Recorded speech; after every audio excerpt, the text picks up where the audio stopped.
Hello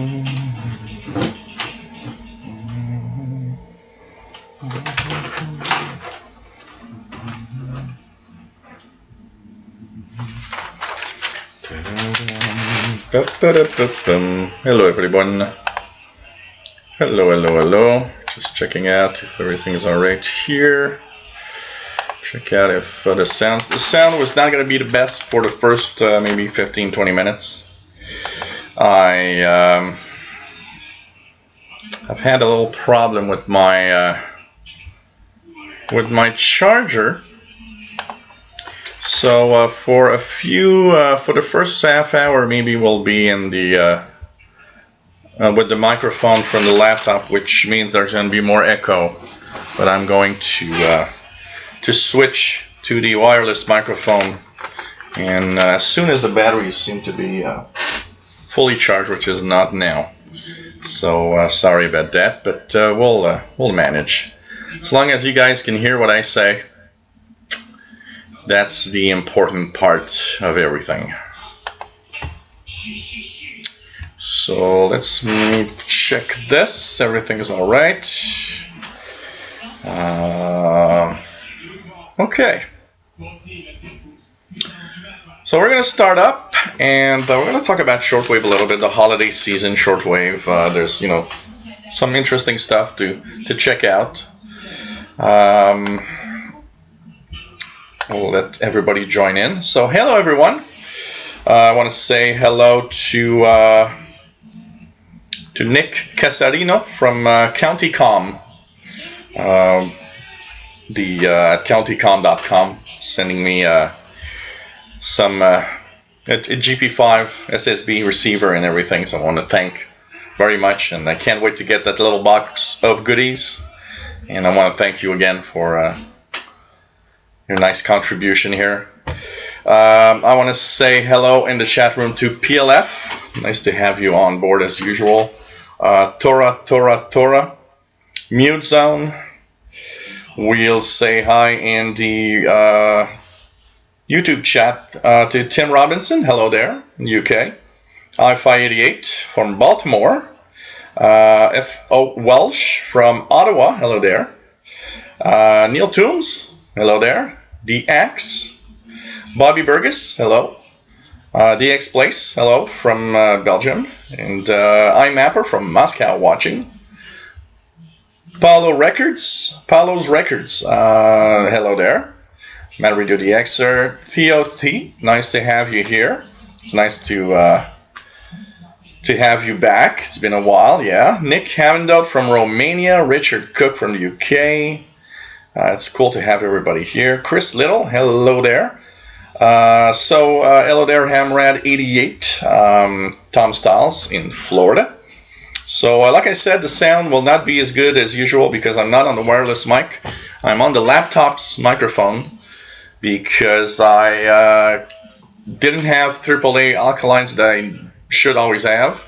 And the charger, for some reason, didn't charge my batteries last night. So I just noticed like half an hour ago. So, might be a little more echo, but I hope everything's all right. What do we have? We have,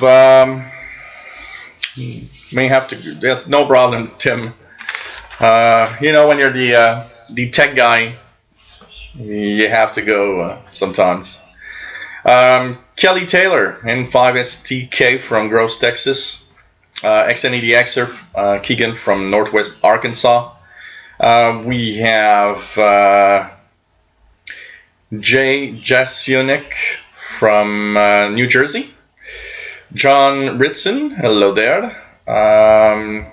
Thank you for everybody who says it sounds fine. Cool. Oxford Shortwave Log, nice to have you here. Dayton, nice to have you here from Belgium. And there's a special broadcast from Armenia right now on 6145 kilohertz, by the way. I'm just going to check out if I can hear it somewhat here. It might be. Yeah, I am hearing it. So I'm hearing the special broadcast on 6145 kilohertz from Armenia. If anyone wants to tune in, It's coming in here. If I didn't have that high noise, I would actually be able to listen quite clearly to the program. So it's cool to have everybody here. Hello, Bullfrog89.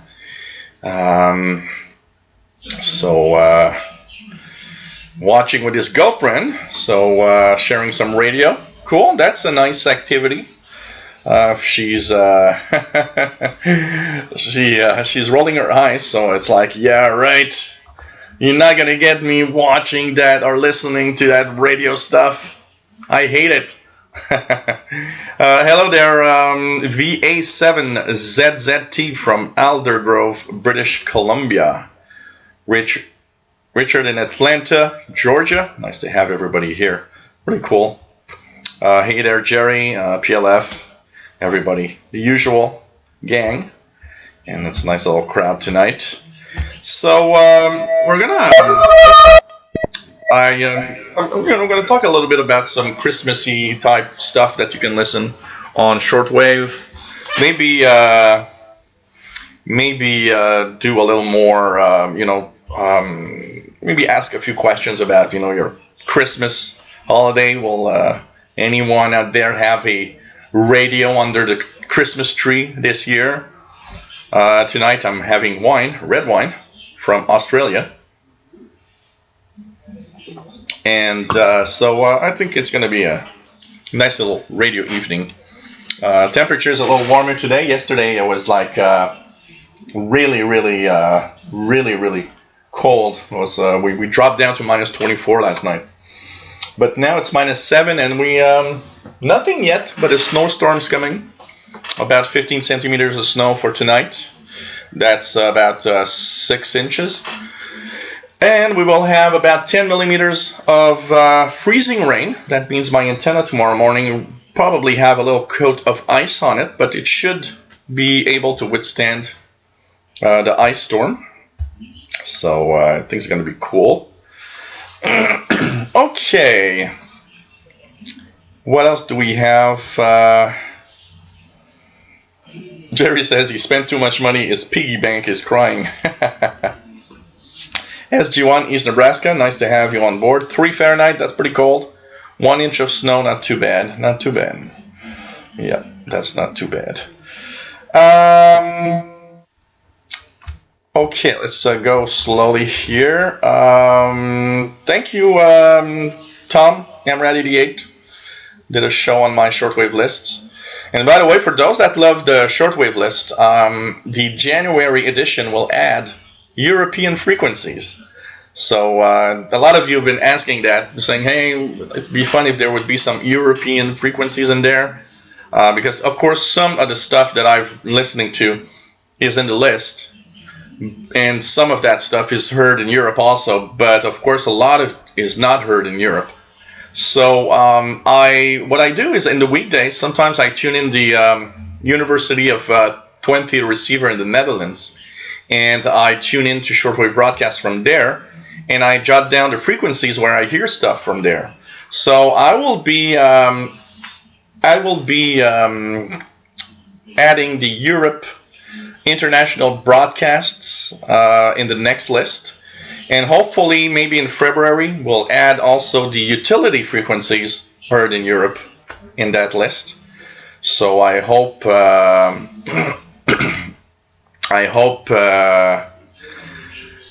that people want to enjoy that bigger list. There's going to be a few things. I would like to add also a section maybe of amateur radio nets.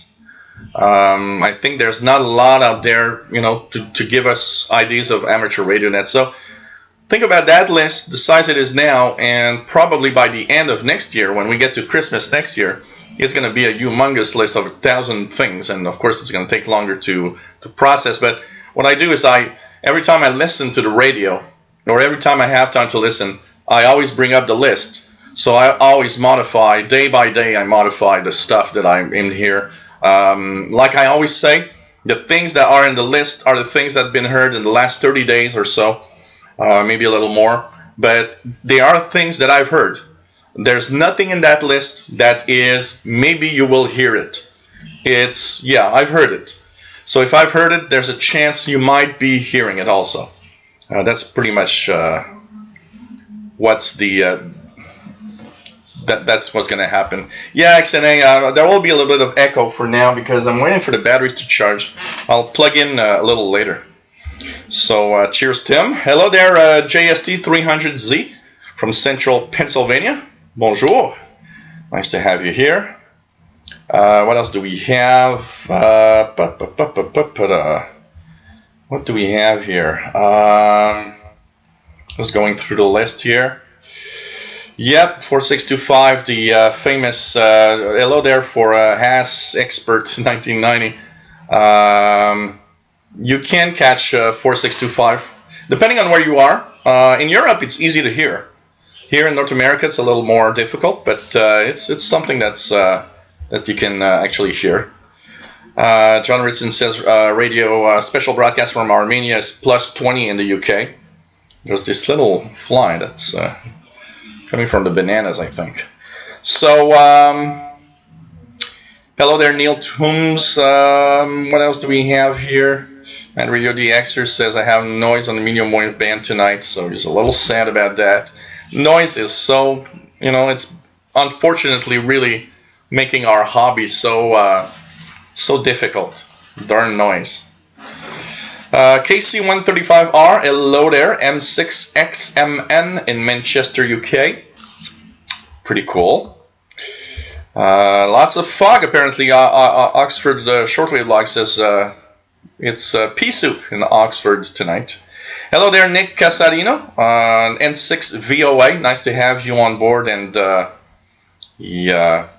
graciously from County Com.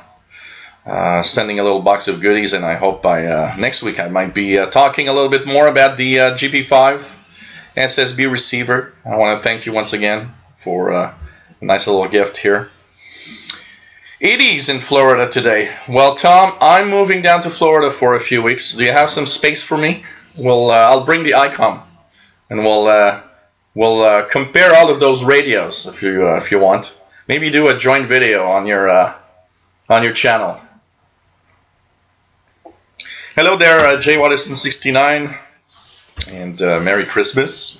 Still a week? I can't believe it. In 1 week will be Christmas Eve. Can anybody believe that? I can't. For some reason, I'm in the mode like, what?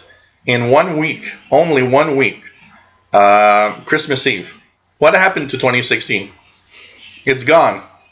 And I didn't see nothing. I don't remember anything from 2016. I don't know. Of course, a lot happened, but wow.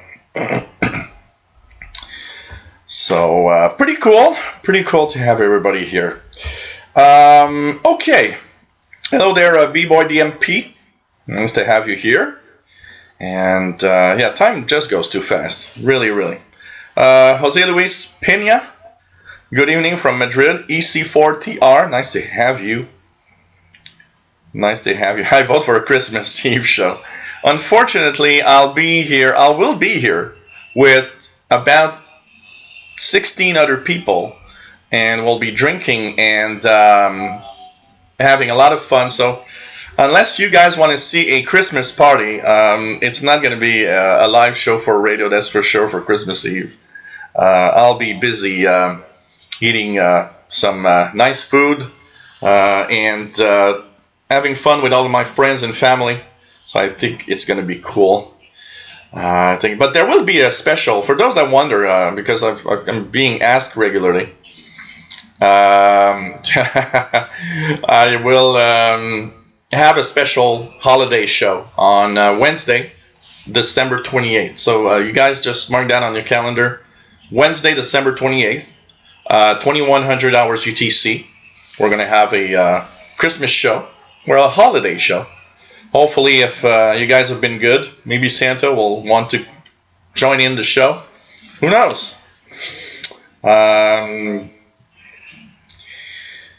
Richard Cook says he got 3 QSL cards from Romania today. Cool.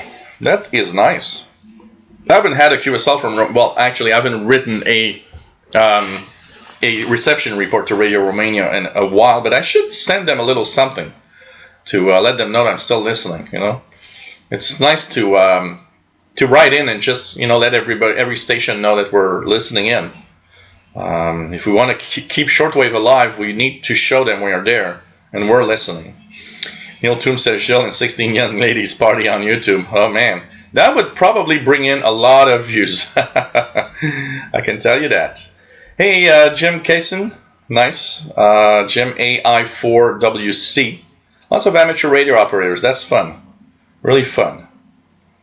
And Mad Radio DXer says, no thanks, I've seen enough Christmas parties in my time, no need to do a live show. Oh man. Yes, Nick, long live shortwave, I hope so. Yesterday we were talking on the VHF, on the wideband show, about, how I get a lot of people, telling me that they are kind of a little, they don't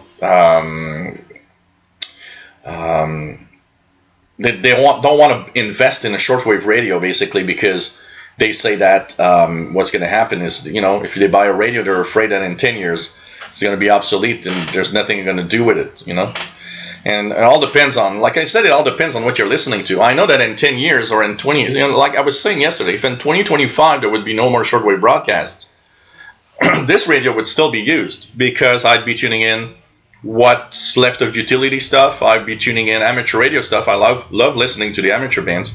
And by the way, before the show started, for about 2 hours, I had the laptop fired up here. There's a contest on Radio Teletype this weekend. And on 14092 or something like that, I was hearing OH8 something, a station from Finland on RTTY. It was really cool.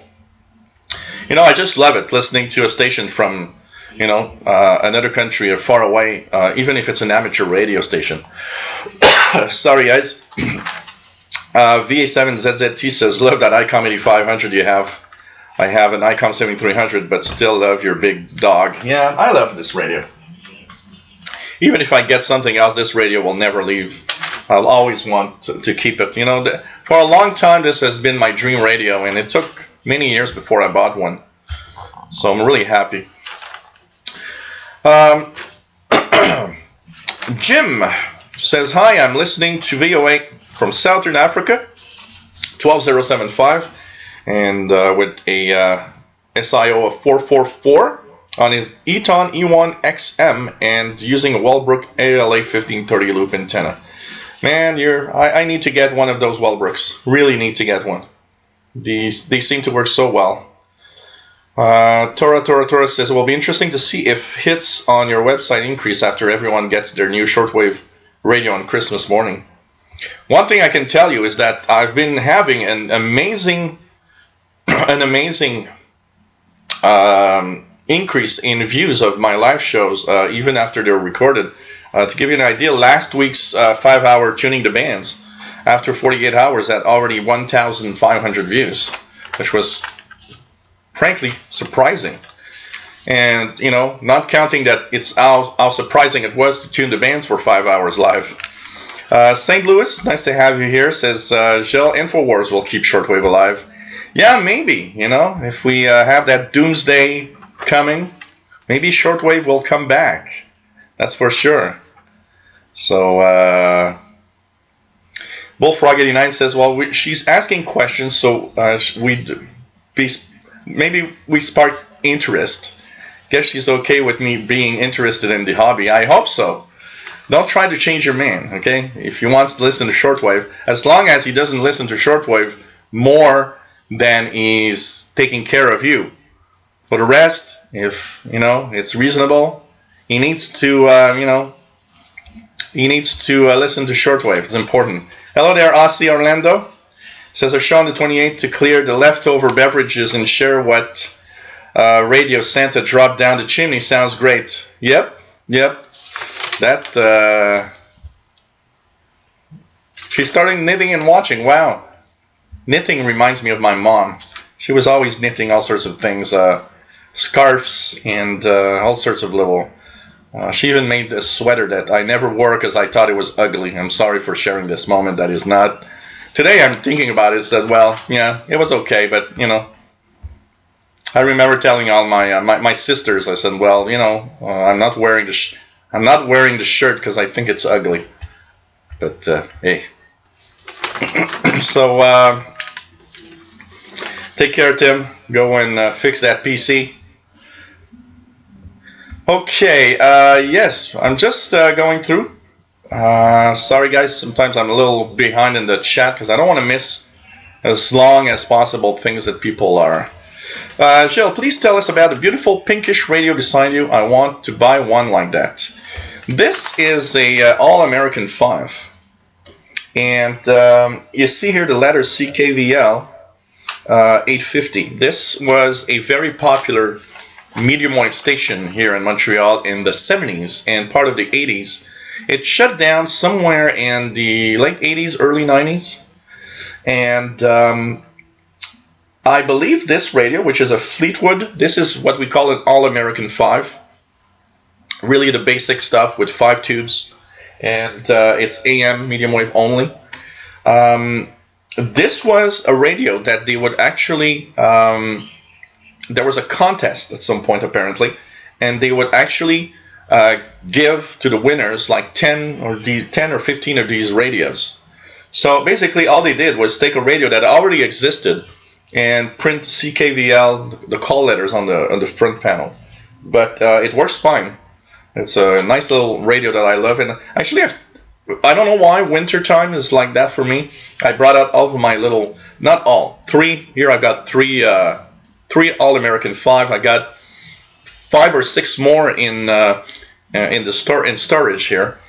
I'm taking them out and I'm tuning them to the medium wave bands at night. For some reason, the warm tubes and the smell, because anybody that had a tube radio has the smell, that famous dust burning on the tube smell. This is something I love, so I took them out, and this week I've been listening to some medium wave stations, especially the new one.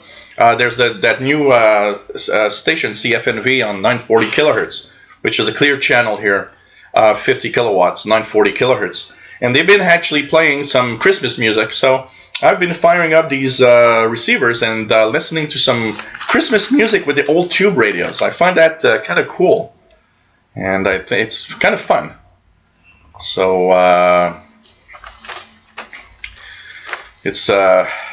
thank you, Jerry, for tweeting my show. V7ZZT says you're popular in shortwave because you do the bull work for lots of use. I am in British Columbia and use you as a teacher. Well, that's cool. Nice to you know that you at least know a little bit about radio when amateur radio operators say, I've learned from you a lot of stuff. I always thought it should be the other way around. Amateur radio operators telling me things that I don't know. And God, you guys are really, a lot of amateur radio operators that are watching me actually know a lot more about certain aspects of radio than I do.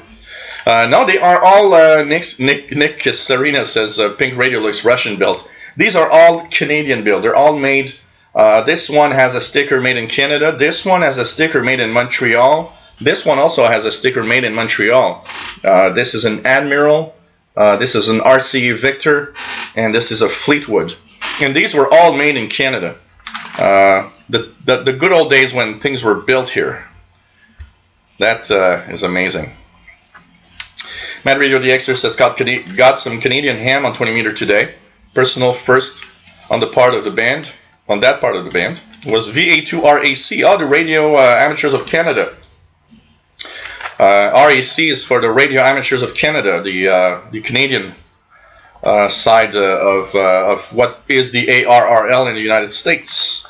Seems to put good power to Europe. And I had OH8, what was it? OH8F or something like that on our radio teletype from Finland. It was really, really nice. Yeah, John Rinson, all of these radios are made in Canada. Actually, of all the radios that I've got here, only one I think is said made in the USA. All of them are made in Canada, which is, wow, amazing. Okay. KC135R says I got an Izu 897 and AT 897 plus ATU in the shack in a box. So wow. Yeah, the older shortwave radios are not. There's not that many, and frankly, on eBay, old shortwave or old tube radios are way too expensive for what they are. You know, people just print like, oh, this is a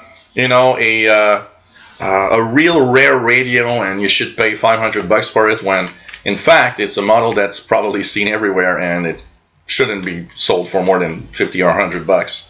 I really don't like that. So, oh man. Nick Casarino says, maybe if the internet goes down, the shortwave bands will light up again. Who knows? Well, why not? After that nuclear war, maybe shortwave is going to be the only way that everybody is going to be contacting. Ugly sweater day. I never told my mom. She would always say, oh, you should wear that nice sweater that I did. I never could tell her that, I'm sorry, Mom, it's ugly. The colors are weird. I'm sorry. You know what?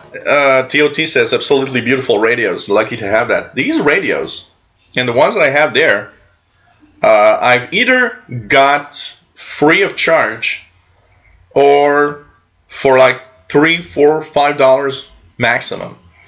And that's because downtown there was a church that had every Thursday, it was open, and you could, there were a lot of people there selling all sorts of little stuff. It's like a garage sale in a church, basically. And there was this old lady, and I don't know where she got them, but every week she had one.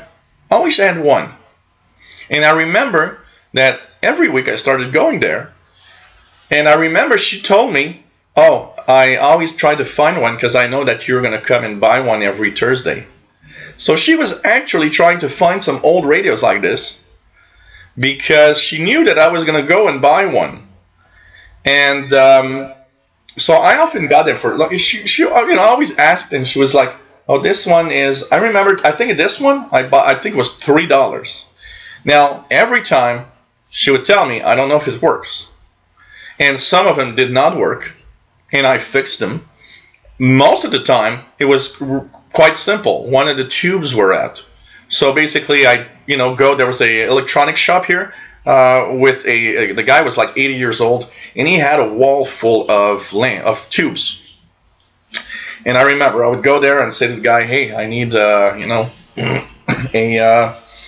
need this tube, 12BA7. And he'd look at it and say, okay, look at it. And he'd had like all used tubes because he was repairing. He would, repair for a long time radios and TVs. So all the tubes were in boxes, but they were used tubes. But he knew that they were working. So I'd go there and he would sell me a tube for $5. So when it didn't work, I would go there and get, because these radios all have the same tubes, I could actually interchange the tubes on the radio. So, I take the tubes of one radio and I change the tubes on the other radio one by one and said, oh, it's this one. Now it's working. So I'd go and I'd fetch, and I remember when he closed the shop, I looked at him and said, oh, you're closing down. He said, yeah. I said, what are you doing with your tubes? So I said he didn't know yet. So I gave him a list of all the tubes in these radios. And I said, can you take out all of these tubes that you have of these numbers and make me a price for the bundle? And I got there the next day.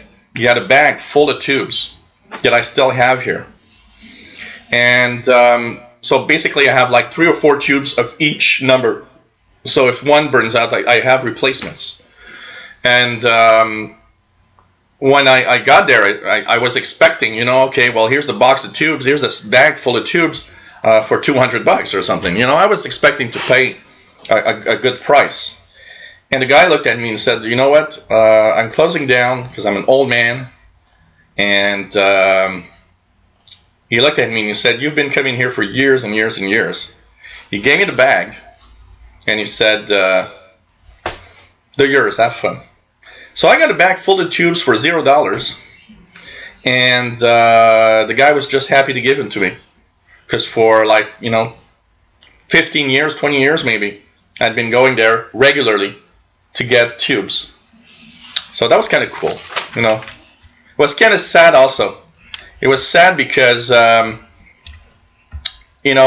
was a good old shop of repair, and I can tell you one thing: it was kind of sad to see that it's like, okay, that shop closing down is like an older generation that's now going, and we're going into some new world now, and things are different, and it's more and more difficult to have anything to replace, to anything like that. All the old shops like that repair, basically it's not complex. They're all owned by old men. Every place that I know that still exists, they're like 50 or more years old, and they've been doing that for like 30 or 40 years of their lives. And once these are gone, there won't be any more of these shops, I can tell you that. So Neil Toon says, I do watch most of your shows fully on playback at work, stream it to my phone while programming. Oh, that's cool. That's cool. Sometimes I'm wondering if I'm boring or anything. I go on and ramble about stuff, and sometimes I'm like, man, these people must be sometimes tired of me rambling on about everything and nothing at all. So it's pretty cool. TUT says, me too, if I can come to the live show, I'll watch most videos while I drive. That sounds kind of weird, Theo. Watch most videos while you drive. Isn't there like a danger here? Probably you're listening to the show while you drive, maybe. Nick says, I learned a ton from listening to show. Wow, cool. That's cool. Knowing that I've actually, some people learn stuff from what I do, it's kind of really, really nice. So, hello there, my boy. Jim says, would you ever consider buying a reproduction using tubes, of course, of a Hallicrafters SX28 or similar receiver? Probably, if it was in a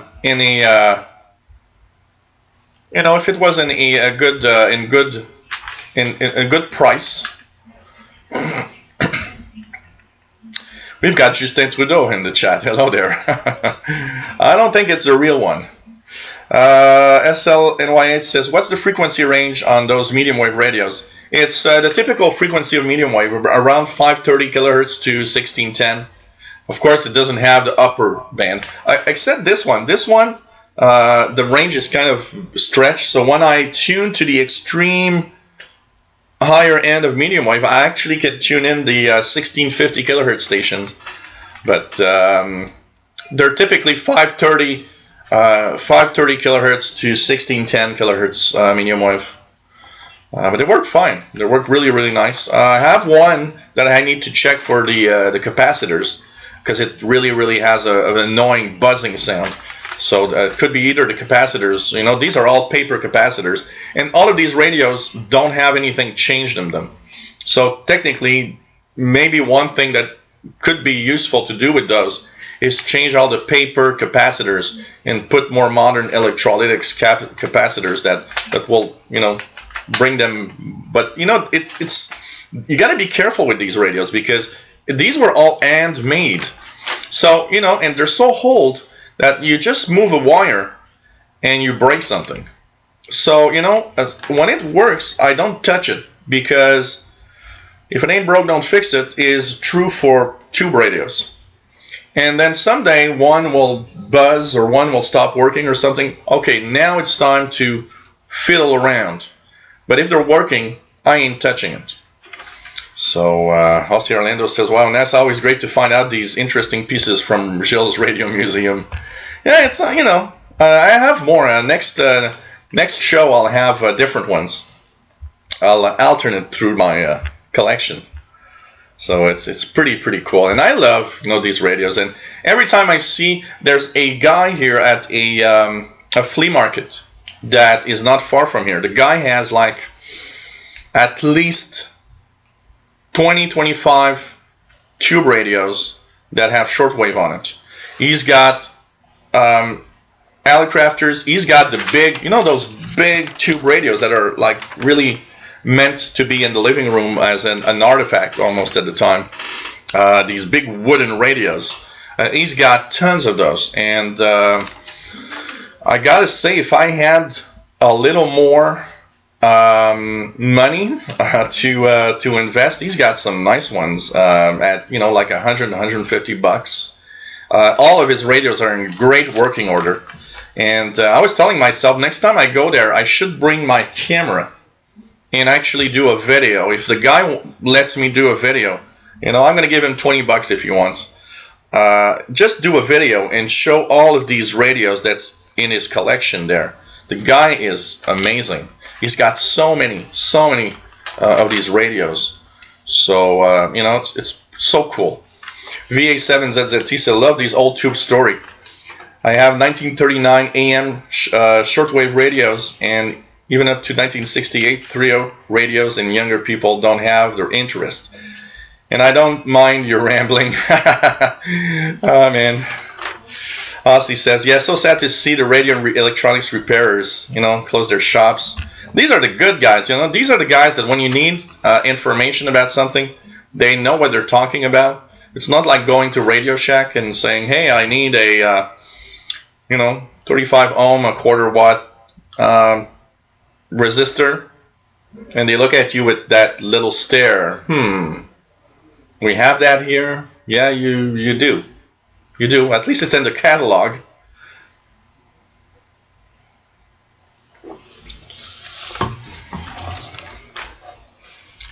VA7ZZT says he's got a guy from, he's got a repair guy in British Columbia for his old stuff. Very cool guy from Asia. When I was younger, I loved to play in these things. I would open them up and play around.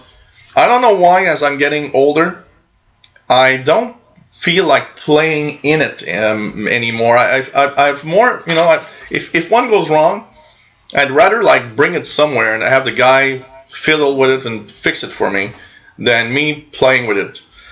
Maybe it's mostly because I don't have the time anymore, but SL says, would love to get one of those jukebox styles that just described. Oh yeah, I'd love one. I would love one in my living room. That would be so good. One with shortwave. I would go to the WBCQ frequency when they have these old time music stuff. I don't know, it just goes right. Even here, I was listening the other day when I tuned the AM station, the medium wave station.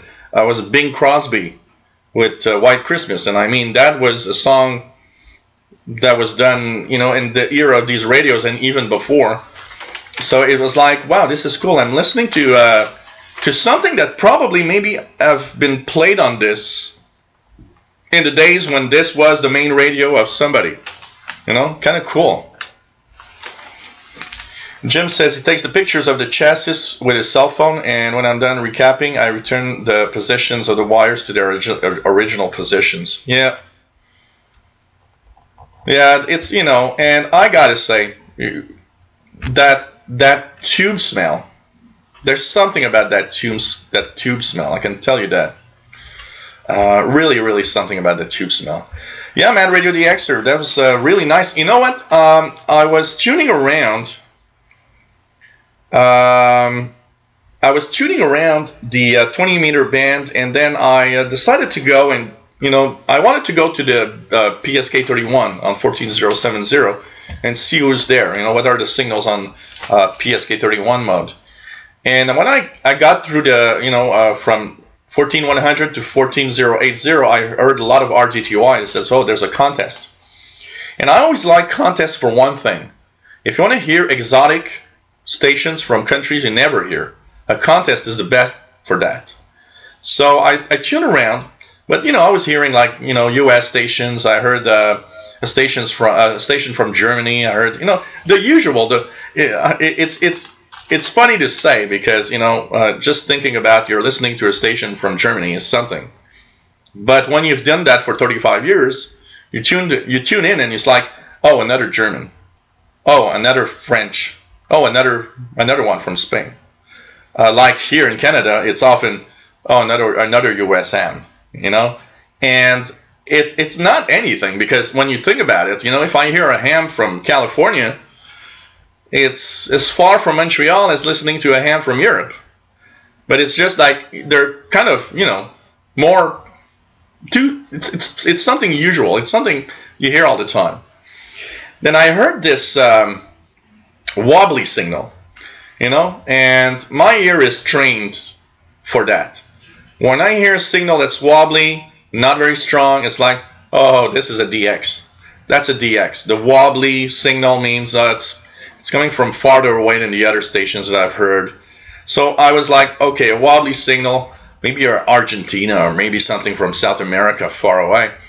So I tuned, and when he ID'd OH8, I was like, oh, Finland. So that's why it was wobbly, closer to the pole. So there was probably an effect with the geomagnetic activity. And I always love that. It's just so fun. And yeah, man, Radio DX here. RAC's Radio Amateurs of Canada. It's the Canadian side of the ARRL. It's really the main amateur club and the main. They are the ones that help with, like the RRL. They help with the legislations on amateur radio across Canada. They help amateur radio stations that might have problems with the Canadian Industry Canada that always supervises everything's in radio. So yeah, Radio Amateurs of Canada.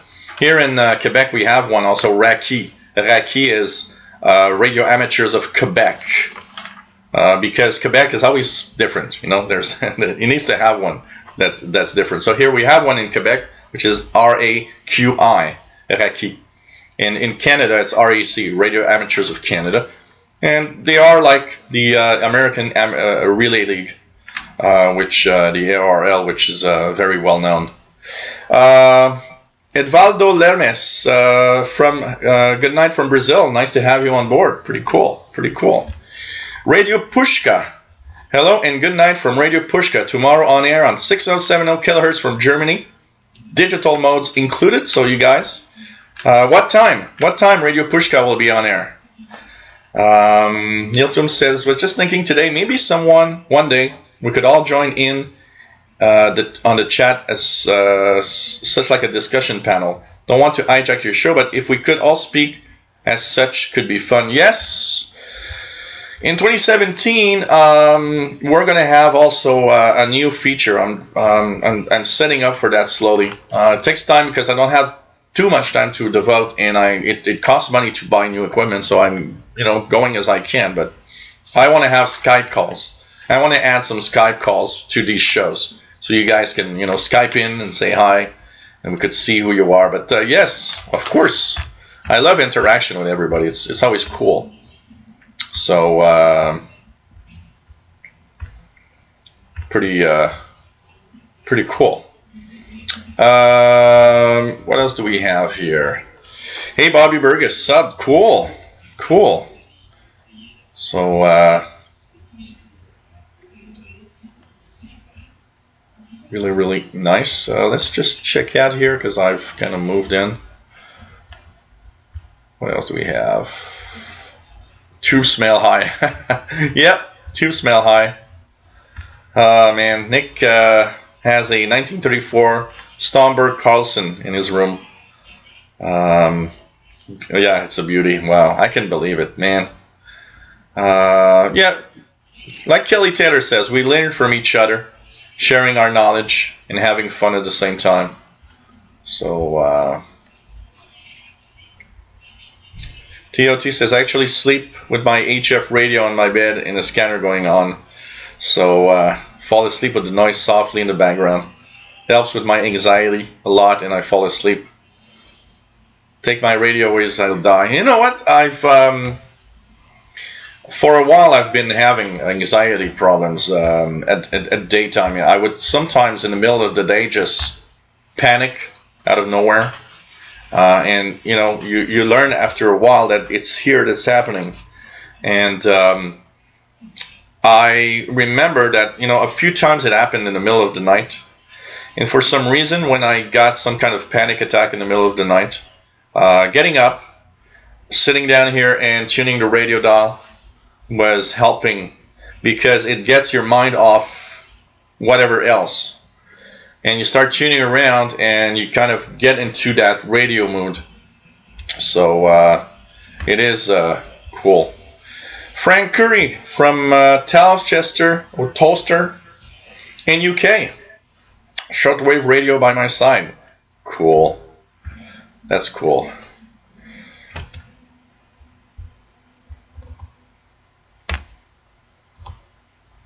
Nice comments, everybody, about not boring about my shows. Is the clock broken? What clock? Clock here? No, it's not. It's at the time. By the way, if you want to verify your delay, this is the clock, the official clock. Let's see if we can. I think you guys can see it pretty well here. This is perfect. So official time. I always put it. Make the synchronization with WWV. So it's very nice. Sorry guys if I'm a little late on some questions and things, because there's I've got 2 chat rooms, and I have to kind of go and go around. So what is SLNY8 says, I had family over yesterday. Unfortunately, my kitchen is a shortwave jamming nightmare. I wanted to listen to Christmas music on shortwave for that warm feeling with the 880. Get it as close as a classic as possible. Yeah.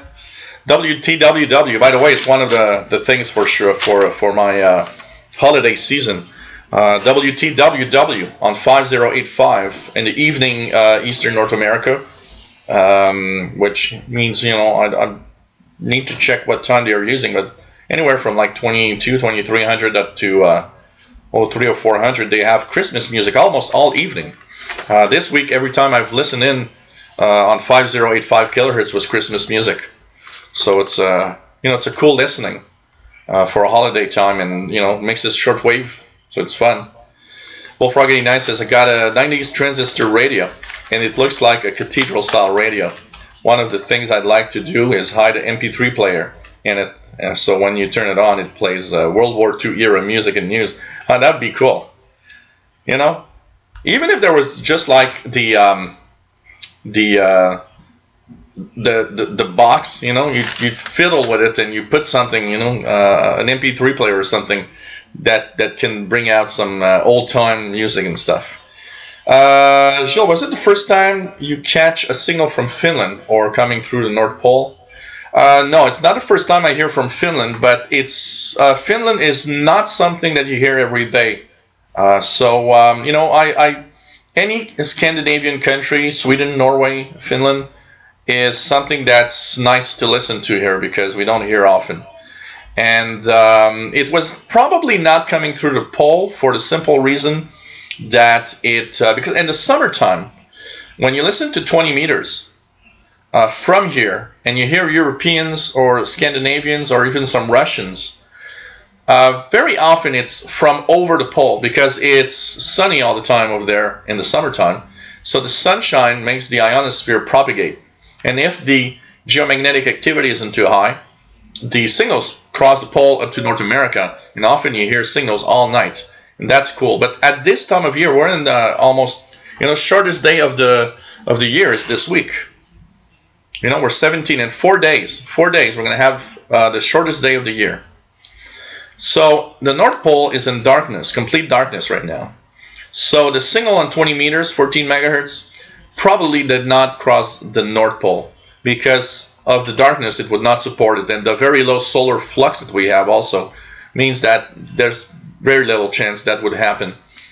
So it's probably more of a direct link from crossing the Atlantic Ocean from Finland. But because it's a very high latitude, Finland is much higher latitude than Montreal. There are some auroral effects, so that's why the signal was like trembling a little bit. And the more the geomagnetic activity is active, if you get like an active or very minor storm, it wobbles even more. Crazy Tom, hello there, welcome to the show. Says he owns 2 DX390s that look and run like new, and would rival almost any new radios on the market today. Yeah, the X390s are great receivers. PLF says 3-second delay. Wow. SG1 is Nebraska, 10 seconds. Tora says 11-second lag in Japan. Cool. VA7ZZT says, I noticed you one negative on the live feed, so that means you are doing good when you get that one troll out there. I always get one. Lately I've been getting 3. 3 is so it's always the 3 same people that are annoying. So I post videos, and you look after I don't know, if I look at the views after 2-3 hours, I notice there's always 2, 3 don't like, and it's like, and now he's probably found my Windows channel, because not only do I have 2 or 3 dislikes here, I always get 2 or 3 dislikes on the Windows channel. So he's trying to find out all the channels I have and trying to do to troll, which is just funny. Imagine if I just try to think. Imagine that you have all that time to do that. You must be completely, there's something wrong in your head, I can tell you that. So, yeah, John Young, capacitors are usually the problem. Yeah, the only time that a tube was a problem, because one of the tubes here is a rectifier tube, and that time the rectifier tube was faulty, and it had the radio buzzing. And when I changed the rectifier tube with another one, the buzzing would stop. So that's the first. That was actually the only time that I've seen a problem of a buzzing sound because of a tube. Yeah, boat anchors. These are cool. Kelly Taylor's got 2 Drake receivers, Drake R4 and SPR4. Nice. Drake receivers are cool. I remember when I had my Kenwood R5000 in the 90s, and I would look at the, I believe it's the Drake R8 that had come out close to the same time as the Kenwood R5000. And boy, I found the radio, okay, I'm going to be honest here, I'm sorry, kind of, ugly compared to my Kenwood R5000, yet I had read so many articles about how the Drake R8 was an amazing receiver that even though I didn't find it very nice, but once again, compared to my Kenwood R5000 that I always found had a really cool look, I would have loved to have a Drake receiver, I can tell you that. Jim Kaysen says, my 1950s radios, such as Alley Crafter S38, have a hot chassis. Be careful. Oh yeah, these two. These are amazing. these, if you want to really zap yourself with electricity, these are, the thing to do. I'm going to show you guys a little something. I'm just going to make sure that I don't trip over any wires here, but I want to show you guys a little something. I'm going to show you guys the first tube radio I've ever had, which is, well, not true, the second, because I had a World War II radio. I'm just going to show you guys. I have a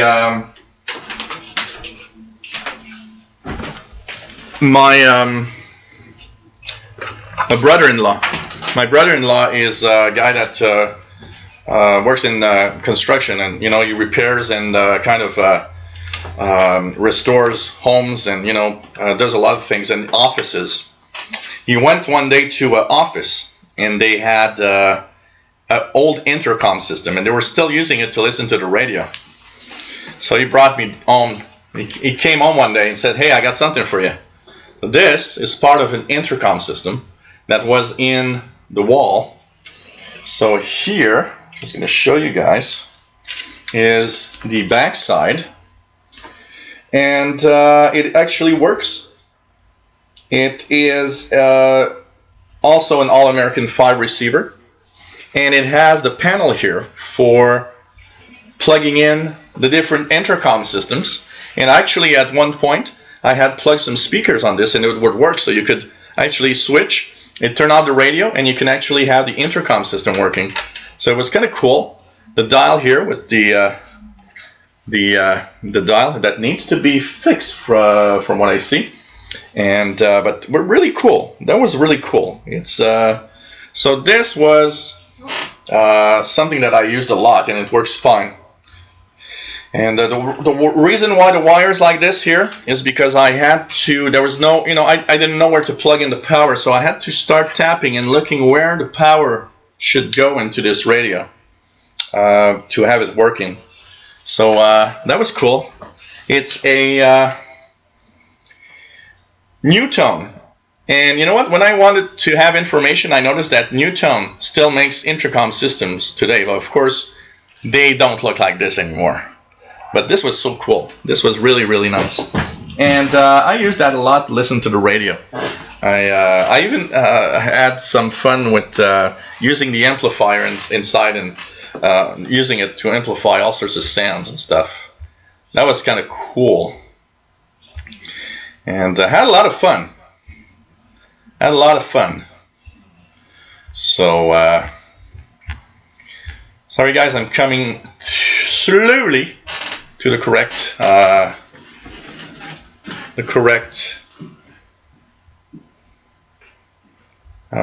okay, so let me just go slowly. So anybody having problems with the stream? I saw a few people saying that the stream might freeze sometimes. You know, YouTube from time to time is also a problem. Let me just check. I haven't checked here on my green light, and I've got 4 megabits per second. Shouldn't freeze too much.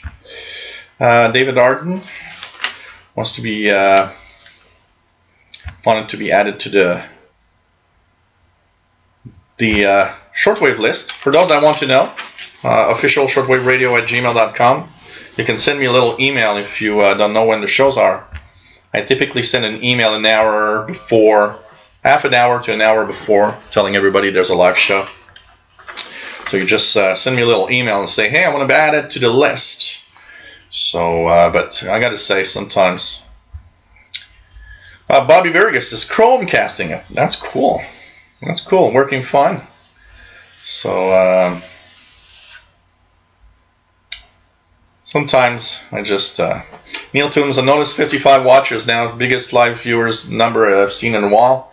Not sure what Google's live feed capacity is, but it's more than that. I've the highest I've seen on a shortwave show, I believe, is something like 75. At some point we were at 75. 75 or 80. I'm not even. I wouldn't be surprised if we reached 80 at some point. So, hey, take care, Tim. It was nice to have you on board, as usual. So, pretty cool. And I hate it. I'm always losing my place in the feed. Hey, Gary Smith from Indiana. Nice to have you on board. David Reed, nice to have you here. Horacio Negro, nice to have you here from Uruguay. While watching you in the bedroom TV and cleaning the room. And regarding those tube receivers, I remember the first time I could listen to Columbia Radio Nacional. Wow. Ray Kelly, snowing like crazy. Wow. Here it's pretty much stopped for now, but we should have some.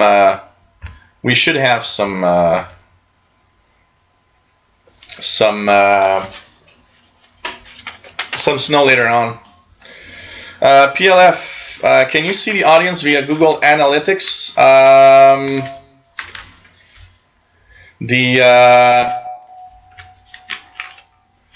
Actually, when I look at my panel here, I have a broadcast panel here. It shows on the upper right corner the number of people. Like right now, it's 62. So it means you guys are 62 of watching right now live. Now, is it accurate? I'm not sure, because YouTube is zero accurate. You know what? Sometimes you watch a video, and I post a video online, and I look. It's like it says 0 views, but I got like 3 thumbs up, and you're like 0 views, 3 thumbs up. Okay, that's kind of weird. So sometimes it happens, but yeah, I can see 3 things here. My panel gives me the number of viewers. It gives me the number of megabits per second I'm sending up, which is right now on average of 3.9 megabits per second, which is an HD stream. Maximum is about 4.5 megabits per second for the full 1080p HD. And I've got a kind of a colored line. It will be green, yellow, or red. So when it's green, it's to tell me that stream is okay. It's streaming up in good quality.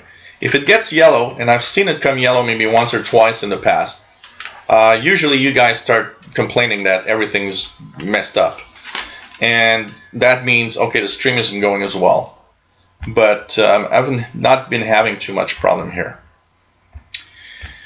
B-Boy DMP, what's the other channel? Well, I have this channel. I have the official VHF UHF channel. I've got the official Windows 8 channel. I've got Windows 10 for Everyone channel. I've got tons of channels, but these are the main ones that I'm actually working right now. So, basically,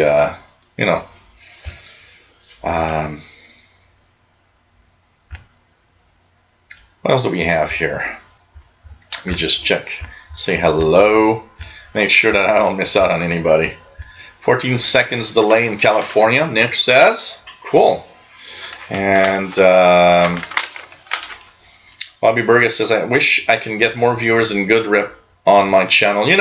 That's something that you have to work on from, it takes time. To build a YouTube channel of certain, of a certain type, like here it's Shortwave, and I've never thought that a Shortwave channel could be as popular as that, honestly, because I was like, that's kind of a very, very unique niche market. There's not that many people around the world that do. But one thing also that I didn't think about is when I did my Shortwave channel, I didn't think about the fact that there could be a lot of amateur radio operators that could be interested in that also. And that's interesting. So,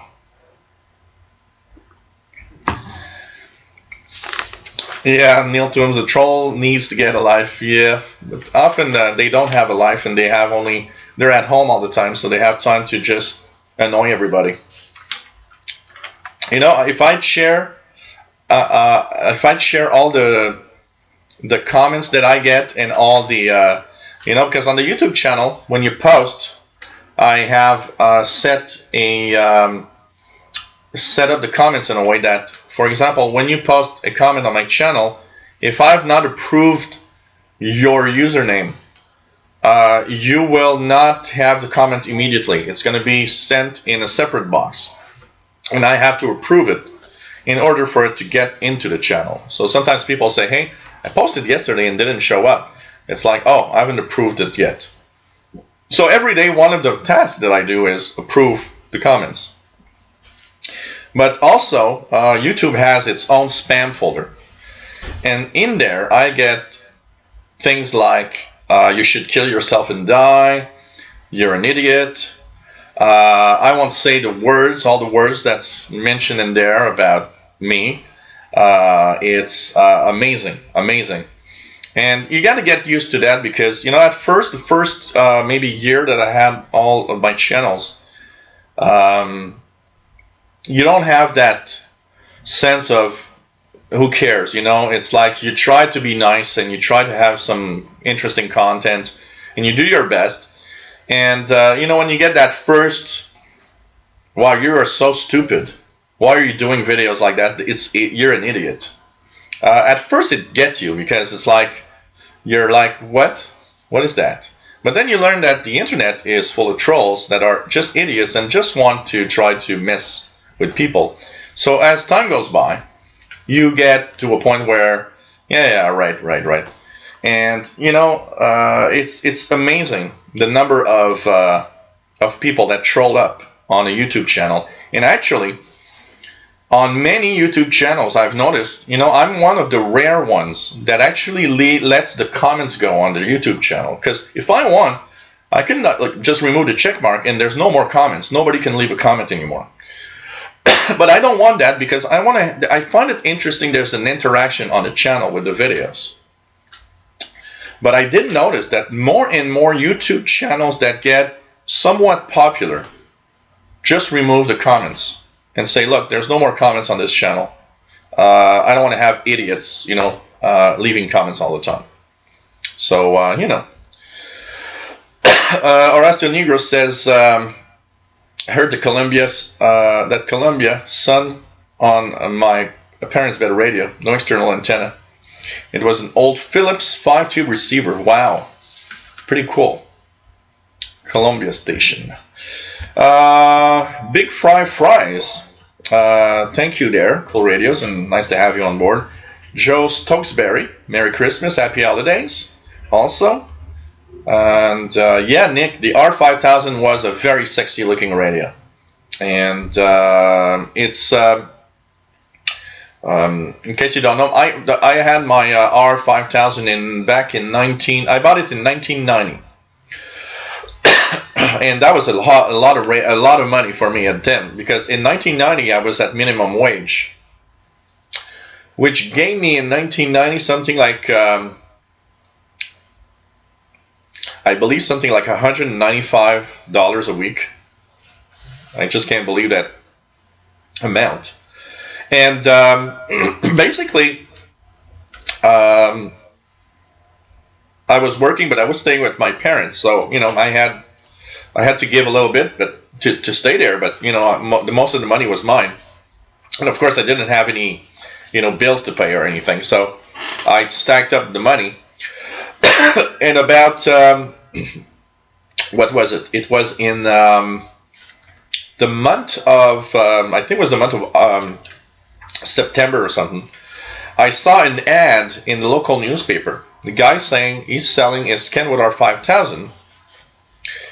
And the Kenwood R5000 with the filter, the AM filter changed, brand new, would cost me about, with taxes and everything here, about 1,500 Canadian dollars. So when I saw the ad, the guy said, selling a Kenwood R5000, bought it only 6 months ago. I'm going to show you the bill. And it has the AM filter. And I'm asking $900. So the first thing that came to my mind is, oh my God, a Kenwood R5000, 6 months old, with an AM filter change for $900. I was like, wow, okay, that's $600 less than the brand new price. So I called up my brother and I said, hey, you want to come with me? We're going to go see the radio from that guy. So I went on to the radio to see the radio, and the guy typically bought that thinking that it would be a fantastic hobby, and noticed after about a month of usage that he was bored to hell. He didn't understand a thing, and he didn't understand that he needed good antennas and everything, so he was kind of not really interested. So he showed me the bill, and it was only 6 months old. It was super clean. It was perfect. I tried it out there, received, you know, like 4 or 5 stations just with a little piece of wire. So, and he did not change. He had the AM filter in the box, but he didn't know where it went in the radio, so he never changed it. And so he looked at me and said, so, you know, I said, well, I'm interested. And I had $900 in my pocket. Exactly.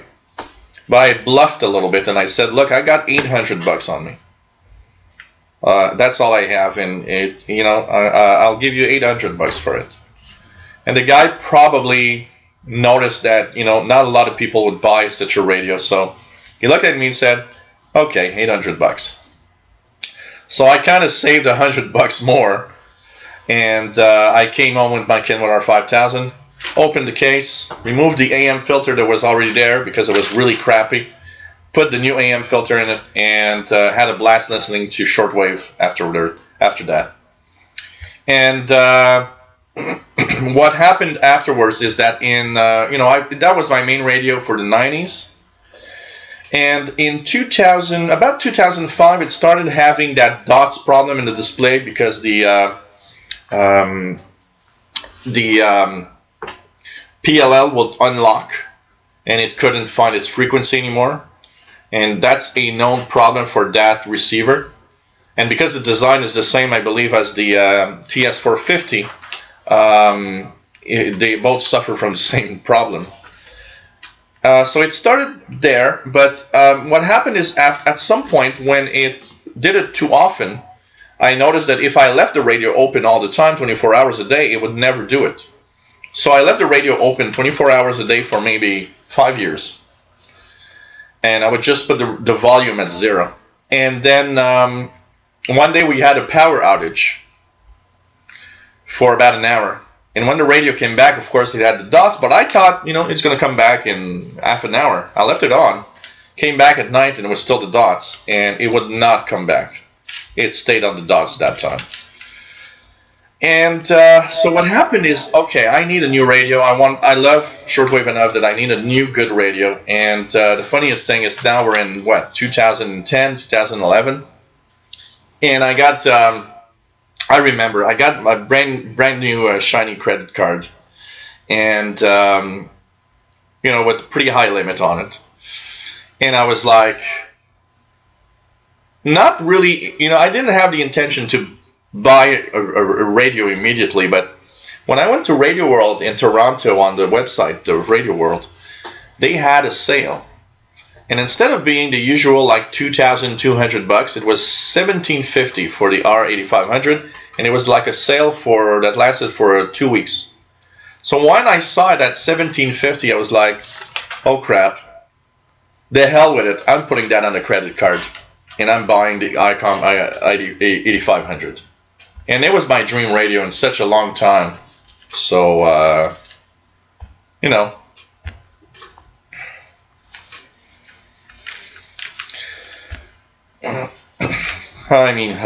stories, radio stories. Hey, online math and physics tutor, nice to have you on board. Pretty cool. John Young says, I got a Drake R8 when it first came out in 1990, still cooking. That's a great radio. I know that performance out of that is great.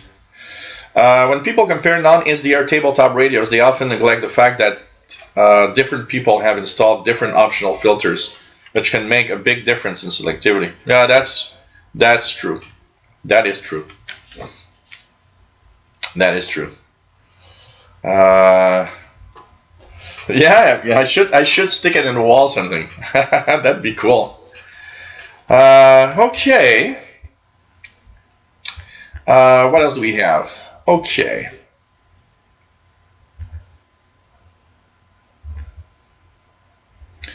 Hey there, Radio Week signal work. Do you post shortwave listening spots to the DX Summit? No, I don't. So, and thank you for the nice comments, for the outstanding job, and thank you for all you do. Thank you so much. Muffled Oars through Twitter says, thanks for another year of sharing your knowledge and experience with the rest of the shortwave community. Merry Christmas. Thank you so much. It's fun, I gotta say, it's just so much fun that I always have a lot of fun doing this. So sorry guys, I'm just trying to see if I'm missing something in the... What do you do, Ray? You you removed one of your messages. What the funny thing sometimes, it happens to everybody when we post something that we're supposed to post on another place, but we post it in the wrong place, and we're always a little shy. We just hope that it's not too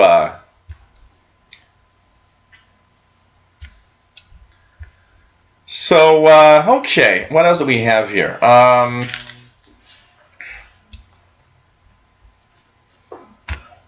Let me just check. Neil Toom says 9445 India, plus 20 in the UK. Let's just try it out, see. 9445 here. Not too bad. It's S9 right now. S9. With some Indian music. So not too bad. Not too bad. So, pretty cool. Okay, what else do we have? B-Boy DMP says, do you own receivers that pick up VLF, ELF? I don't have anything that tunes below, right now I don't have anything that tunes below 100 kilohertz. When I had my Kenwood 5000, I could go down to 30 kilohertz. But I don't, but I'd like to have one of those, you know, kind of Earth, the very low frequencies, they call it Hertz radios, you know, and it's like you receive these sounds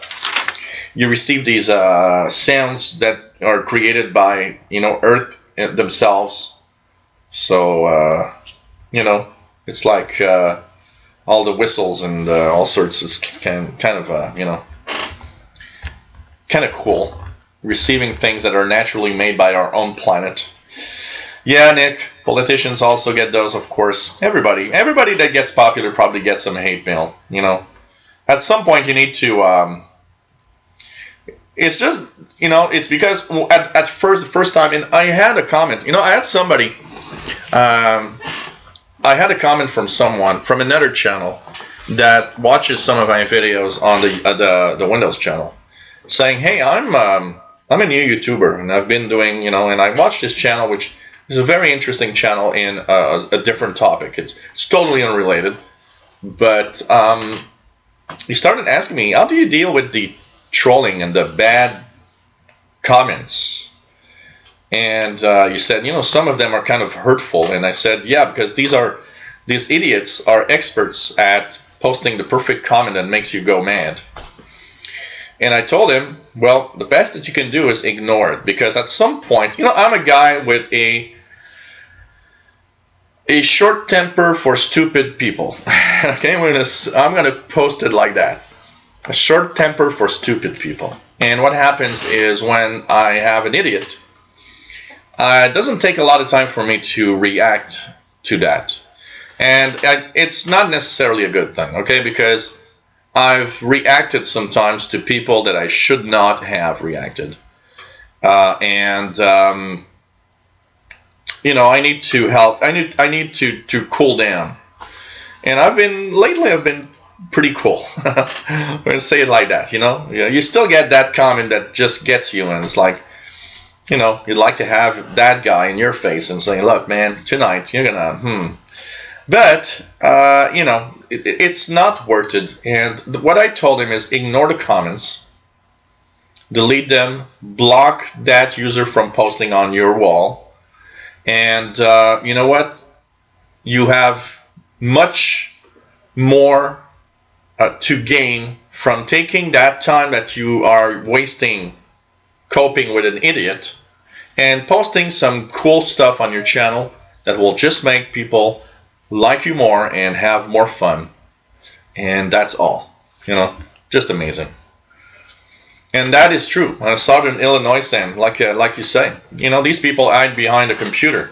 They're not here. They're not going to say that, you know. That same person that's giving you that comment, if he would be in your face, I can tell you that guy would be like, oh, I love what you do. It's so fantastic, your channel. Really nice, you know, because they can't. They're really, really too scared to do that. You know, come and say it in my face. That's a different thing. But a lot of losers and a lot of, you know, stupid people out there. Oxford Shortwave Log says, I let the comments go on Oxford Shortwave Log. Most thumbs down are left by those that don't have the guts to explain why. You know, that's something that amazes me on YouTube. You put a thumbs down, and it's the same thing as somebody on a channel saying, stupid video. I have negative comments on this channel, like on all of my channels, that I've left through. Why? Because somebody took the time to say, I didn't like this video because this or that should be changed, that was no good, this is that, and I think this could be this. And it's like, okay, you took the time to say why you didn't like it in a polite way. I'm not going to remove a negative comment if it's well done. If you're explaining why you don't like it, you know, somebody yesterday, I got an email, a comment. Well, I think your videos are way too long, and he's of course referring to one of my live shows, and it's like, well, that's because you don't understand, you know. And I left a comment there. It's like, yeah, okay, well, if you think they're too long, they're too long. Who cares? You know, I'm not going to change that. Actually, people go crazy if I do 4 hours. So, you know, it's part of the fun of radio, and it's part of the fun of my videos. If you think it's too long, well, you know, watch somebody else's video. I can tell you that. But, you know, Thumbs Down is a regular on YouTube, and we were, you know, I was working with another guy that makes live shows, and we were talking live about YouTube, and we were saying how YouTube comments is broken because it's you know, apart from your followers that just have a lot of fun and appreciate what you do, there are tons and tons of stupid people. You know, one that I always say that people don't know sometimes what a thumbs down is about. Example, on my Windows channel, I've got a video with 5 things that you should check for if your Wi-Fi doesn't work. And for anybody that fixes a computer, I can tell you one thing, and if you know computers a little bit, you know that if you give or make a video of a fix for an issue, it is not 100%. You know that not 100% of the people will have that problem fixed because of this. And then you get that idiot that says, didn't work for me, thumbs down.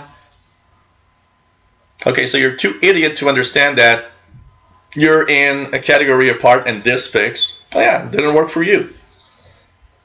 And then you look at a video like that after 6 months, and you get like, you know, I think it has like, you know, 20,000 views or something.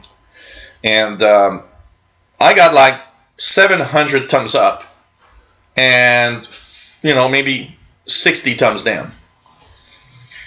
And of course, a lot of the thumbs down said, didn't work, couldn't find it, not the same step in my computer.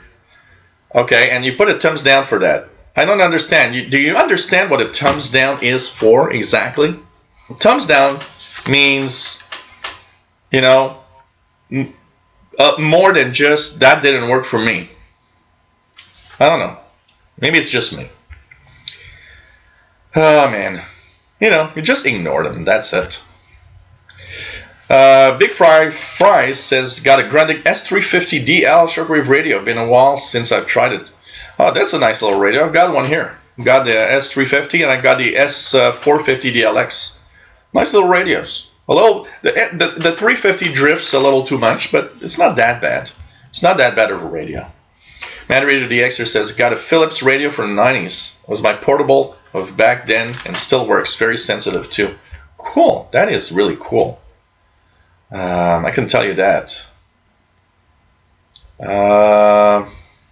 Take care, Bullfrog 89. It was nice to have you on board. Crazy Tom says, misses the days of Radio Canada International, BBC, and Radio Deutsche Welle broadcasting regularly. Yeah, you can still hear Deutsche Welle and BBC, but you know, it's not like in the old days. You know, I remember here in North America, BBC's famous 5975 kilohertz frequency all evening to North America. Radio Deutsche Welle had, you know, at least 1 or 2 1-hour broadcasts in the evening in English in North America. That was cool.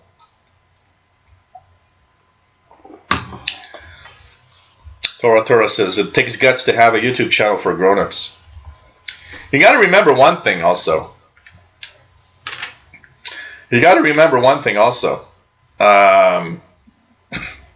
Is that the average age of a YouTuber or of a YouTube watcher, the viewers on YouTube, the average age is like 17 years old. Huh?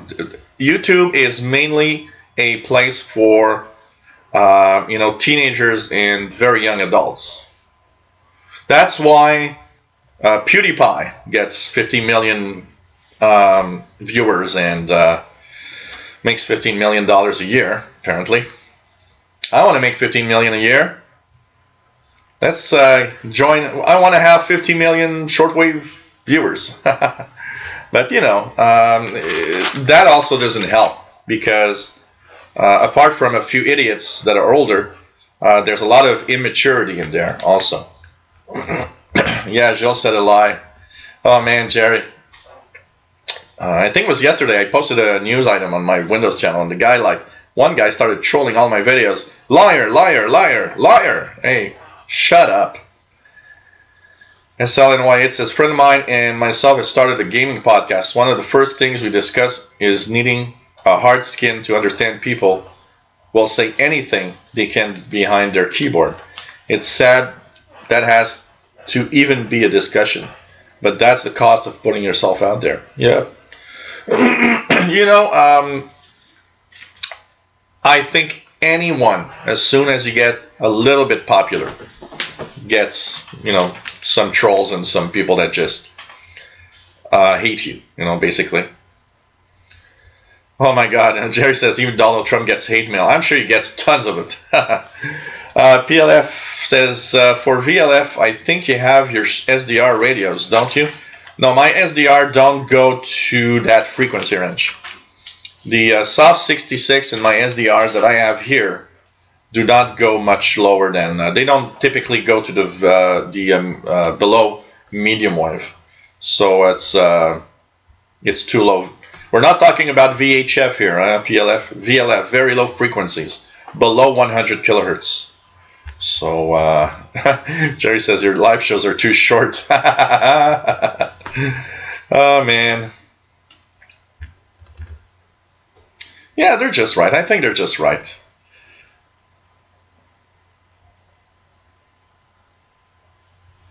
Yeah. It's amazing. That's LNY8 says, an IT guy, I get this daily. Well, my friend Family Dog said that this is what the issue is. Oh, I get that all the time. When I remember going, to a client, and it happened regularly as a tech guy for the past 17 years.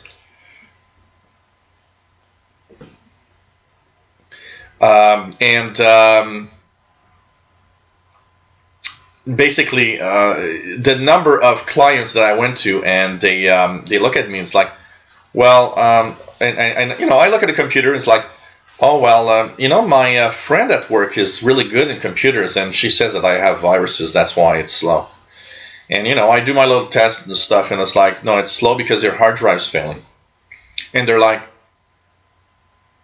yeah, but my friend is pretty good at work, and she tells me that it has to be viruses. Why don't you take your friend from work and ask her to fix your damn computer? I'm the expert. Stuff like that. It's like, oh, okay. Somebody told me that basically, I think I have viruses on my machine because it's not working well. And you scan, you do everything. It's like, no, your PC doesn't have viruses. Your PC has one biggest problem, is it's you that doesn't know how to use it. It's not the same thing. Oh, I think I got a virus. That changed. No, that's not a virus. I can tell you that. Oh man, I can tell you that. 90%. You know what? 90%. You're absolutely right, SLNY8. 90% of my clients say, I think I got a virus on my PC. Of that 90% that says they got viruses, probably no more than 25% had viruses, and even less. And actually, it's the other way around. People that don't think they have viruses, but they're infected like it's, it's just like, oh wow, you know, if that was my machine, I think I'd shoot it or something.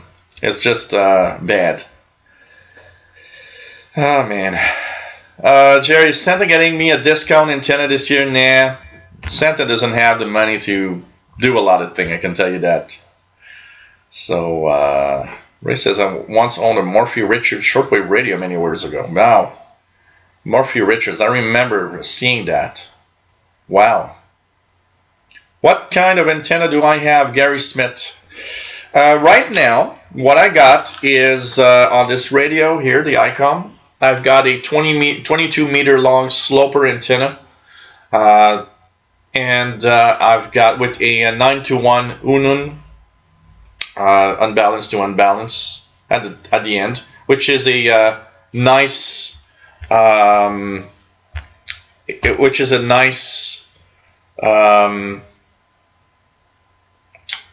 really nice a gift from a European viewer. And I've got also a vertical mobile on a metal shed in the backyard on the 3rd floor of the building, so it's above rooftop level for the VHF UHF. It's quite amazing, I gotta say. But probably need, I think I'm hearing DX the cat. Sorry guys, DX the cat wanted to come over and have a little fun, say a little hello. So just gonna let DX the cat in because I closed the door. So you know, I've got a vertical mobile for that, and that's pretty much what I use. Neil Toom says he wishes that he kept his FRG 7. Wow. Oxford Shortwave like says, well said again, Jill. I can't complain really. 50 thumbs down since I started the channel versus over 60,000 thumbs up. Best ignored. Hey DX. Hello there. DX says hello to everyone. As usual. Hello there, DX. Let's put a little down here. Hey there, DX the cat. So he wants to say hi to everybody as usual. So yeah, you know, you just ignore, and you know, when you take the overall thumbs up, thumbs down, you know, that's what you got to check. Hey Richard in Atlanta, Georgia, your putty cat. Yeah, my putty cat. I thought a putty cat. Jerry says a nice multi-band discount would be greatly improve your reception, less noise. But I already told you that. Yeah, but on the VHF, UHF frequencies, I really don't have that much noise. It's not much of a problem, but it would probably help me more in the satellite listening because my vertical is deaf when it's directly up. PLF says, Gilles, the U10-3 SDR and the SDRs on SDR that HU receives the VLF apparently. Do you think they are good in this range of frequencies? I don't know. It depends on. It depends on. You know, most of these are not that great at that such a low frequency range. And also the antennas that are attached to them do not necessarily give them good reception. I'd have to try that. I'd try that. I will try it a little bit, and maybe cut back to you with that PLF checking out. But I would think that they are maybe a little deaf around that frequency range. You know, they weren't made for that. And anything that's made for reception in a very wide frequency range is not necessarily the best. Also for a very, very low frequencies. Yeah, real Donald Trump, DX and Paul, depending on where you are, DX and Paul the cat. So basically, Muffled R says maybe allowing the YouTube some YouTube comments and everything after 10 p.m. Yeah, the kids are all somewhere else. Oh man. Yeah, well, no, he doesn't want to go out. In the past few days, I see Orlando. It's so cold outside, and there's like, you know, this thick of snow that when he actually looks at I open the door. First thing he does is shiver because it's too cold, and then he looks at the snow and he's like, okay, I'm not going out there. So basically, DX hasn't been going out much. So. Felix Le Chat. So DX now wants to cuddle up a little bit. So yeah, you know, basically that's what's happening with the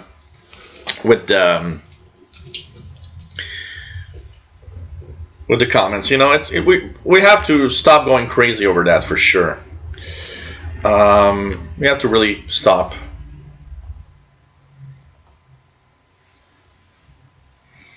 Crystal says, yeah, my DX033 is a fantastic receiver with 40 feet wire up at 60 feet. Not bad. Mad Radio DXer, my most disliked video is a shortwave performance comparison of the RTL SDR and a better SDR. I was never told why the dislikes. You know, it's so difficult to do things sometimes and to do a video about something. You know, one of the videos that I have on the shortwave channel that I probably have the most dislikes is the ones that I did a long time ago, and maybe it would be worth doing them again because times have changed.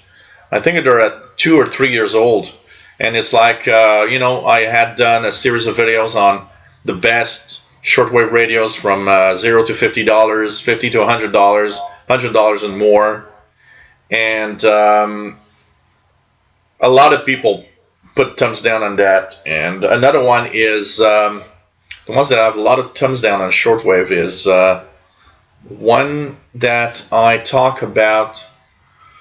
The one that I talk about, the 10 meter band. I get like tons of hands that say, hey, this is so cool. I now understand the 10 meter band. And I get a million thumbs down about people saying, well, I've tuned there and I don't hear a thing. And you know what? The first thing that comes to my mind, if you go tune there 2 times and don't hear a thing, you're an idiot and you should maybe change hobby. Because you should go there, and I stated in the video, go there regularly if you want to know if there's something. Swiss Radio International. I miss Swiss Radio International. Joe Stokesbury says Swiss Radio had the happy show. Hey MDK2, nice to have you on board. Sorry if I miss out on questions, I'm sorry, but it's kind of a little difficult to go through all the comments. Gubscat, what happened to DXing with Cumbre? Yeah, that disappeared pretty much from the airwaves. Anybody know if it's still somewhere? I think it's been really going out.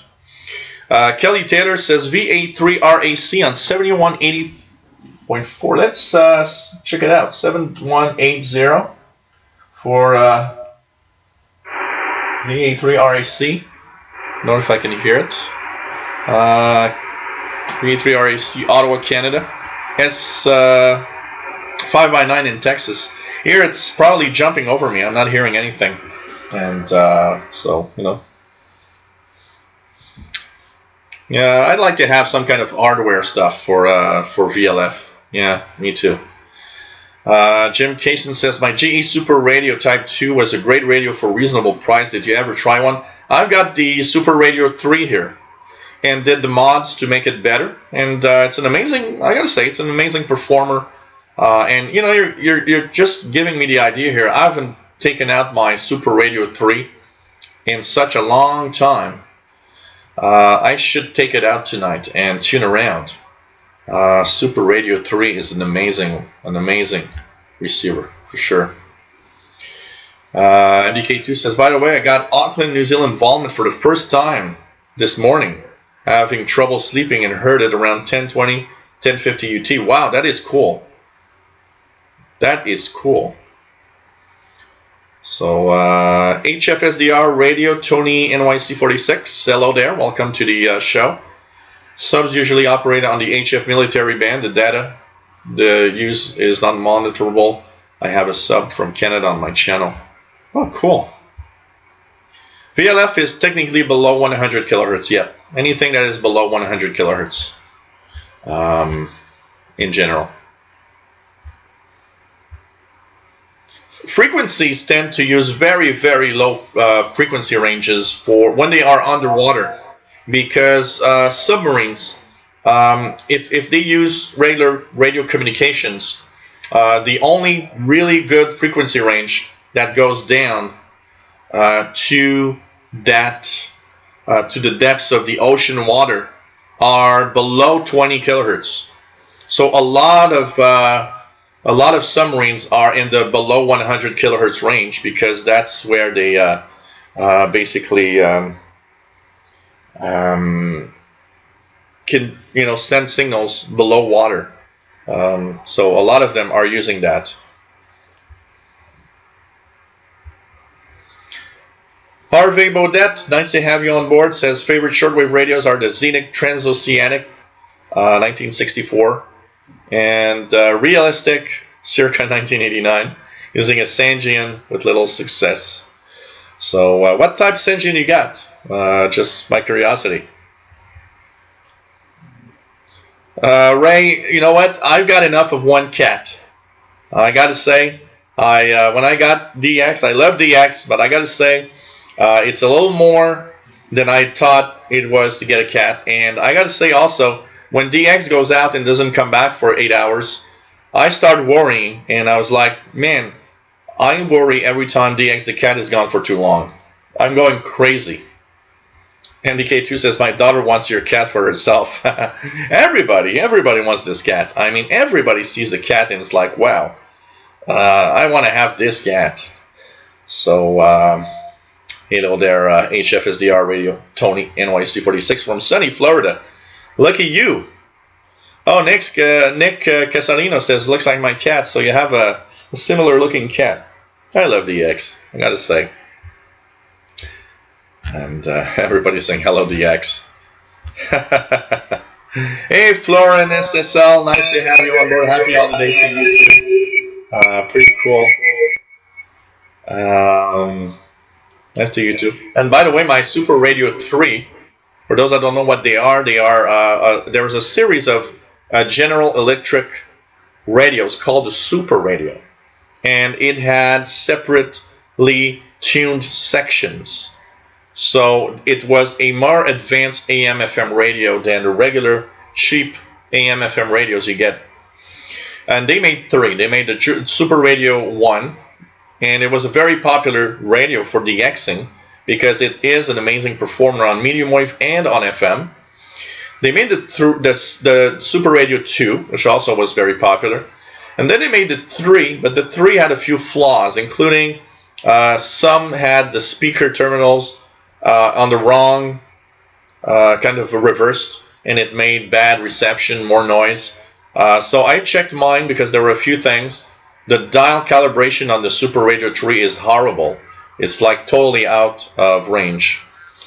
But apart from that flaw, I still get a lot of nice stuff on the Super Radio 3. It's an amazing performer for what it is.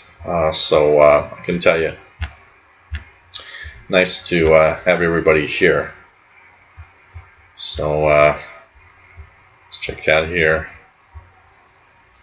Okay, a ginger cat. Yep. Yes, I do. Actually, I used it this morning. I was tuning in the local SQ, which is the local provincial police, and I still use it regularly. But it doesn't have, it's on a internal antenna, a little telescopic. I don't have any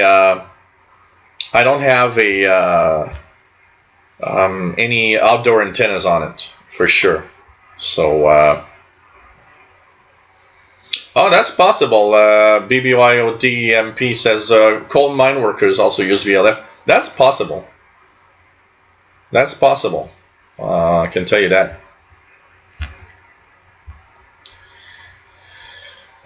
Ginger cat, yeah. He's just, the best cat ever. I gotta say one thing. Gilles, you hearing the Pirate Laser International on 4029 AM on Adair Stephen Gibson, by the way? Let me just check it out. I'm not sure that... I got a lot of noise there, so chances are...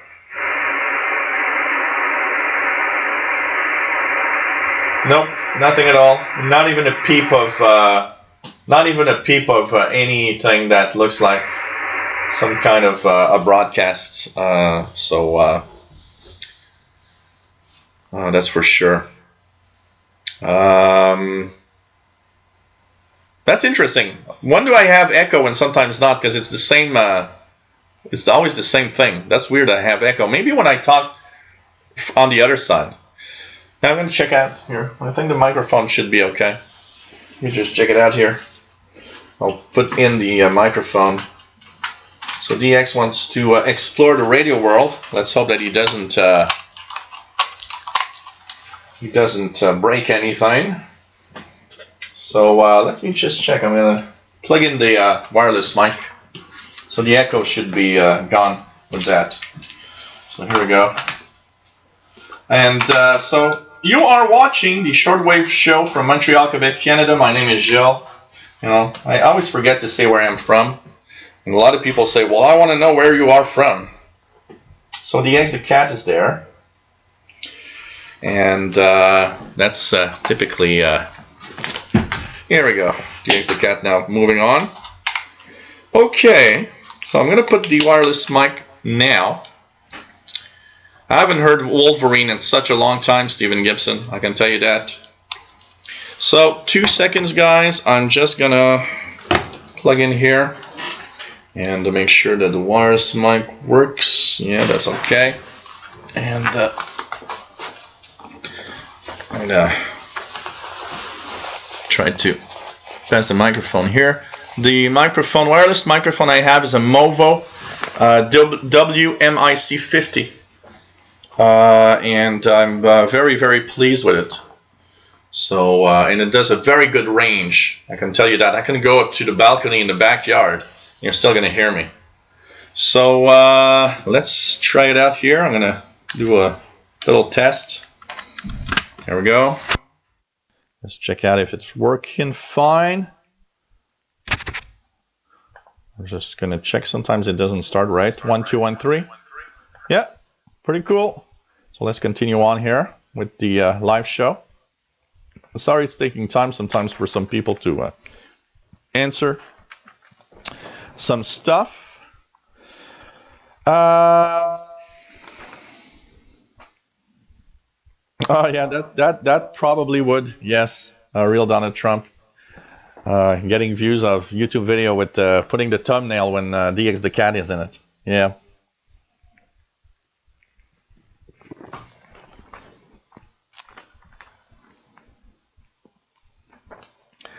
Richard says 7180 is 7 there. Wonder if there is enough static electricity in DX's fur to power a shortwave radio.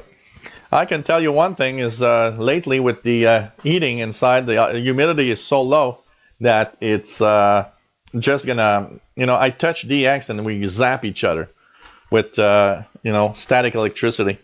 Real Donald Trump, well, your antennas survived the winter. They should. The vertical antennas survived many winters now. It's been going pretty well. I would say what's the most dangerous is my my sloper antenna. It's 22 meters long. For example, tonight we're going to have 10 millimeters of freezing rain.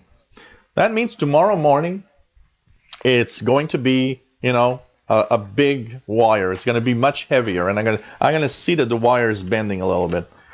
And what is the most scary about tomorrow is not the freezing rain. It's the fact that tomorrow we're going to have 60 kilometers per hour wind. And I think that is mostly the problem. Oscar Orlando says, ginger cats are the best. Yep. Really, really cool.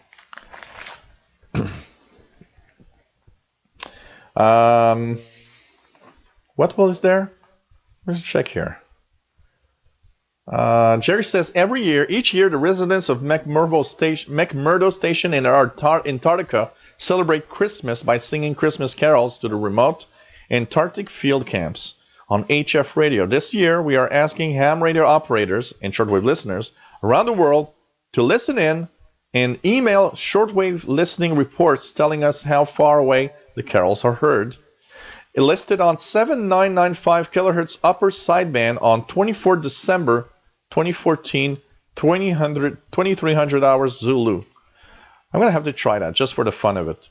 I'm not sure that Antarctica will make it up here at 7995, but it's not impossible.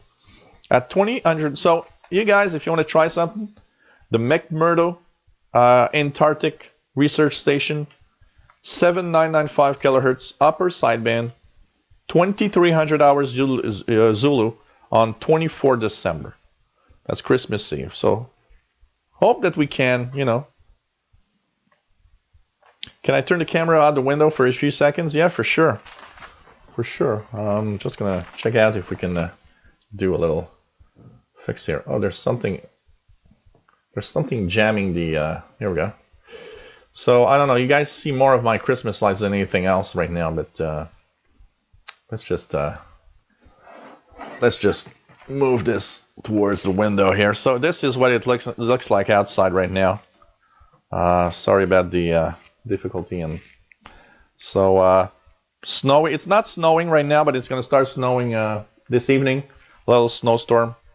And this is what it's looking like. And the cars are a little snowy here in the street. So that's the look from outside of Montreal at this time. And for this winter time, yeah, it does look a little cool. It is a little cool. Jerry says it looks like a live snow globe. Yes, something like that. Cordula Rec says, "Oh my God, looks cold." It is kind of cold.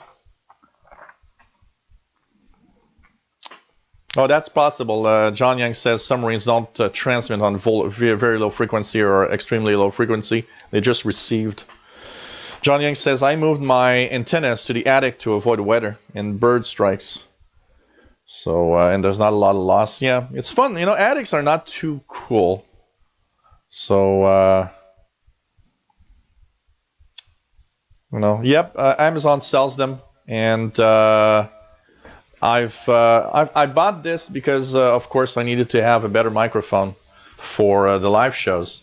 Also, having the freedom of movement of, what I want to do. So, basically, I just love them. The only drawback, I would say, is that they use AAA batteries. And the AAA batteries, of course, I put some rechargeables in here that last typically about 4 hours. So it's not too bad for a regular live show. But I don't know, I would have enjoyed having maybe something else in the way to power them. But, I'm really happy.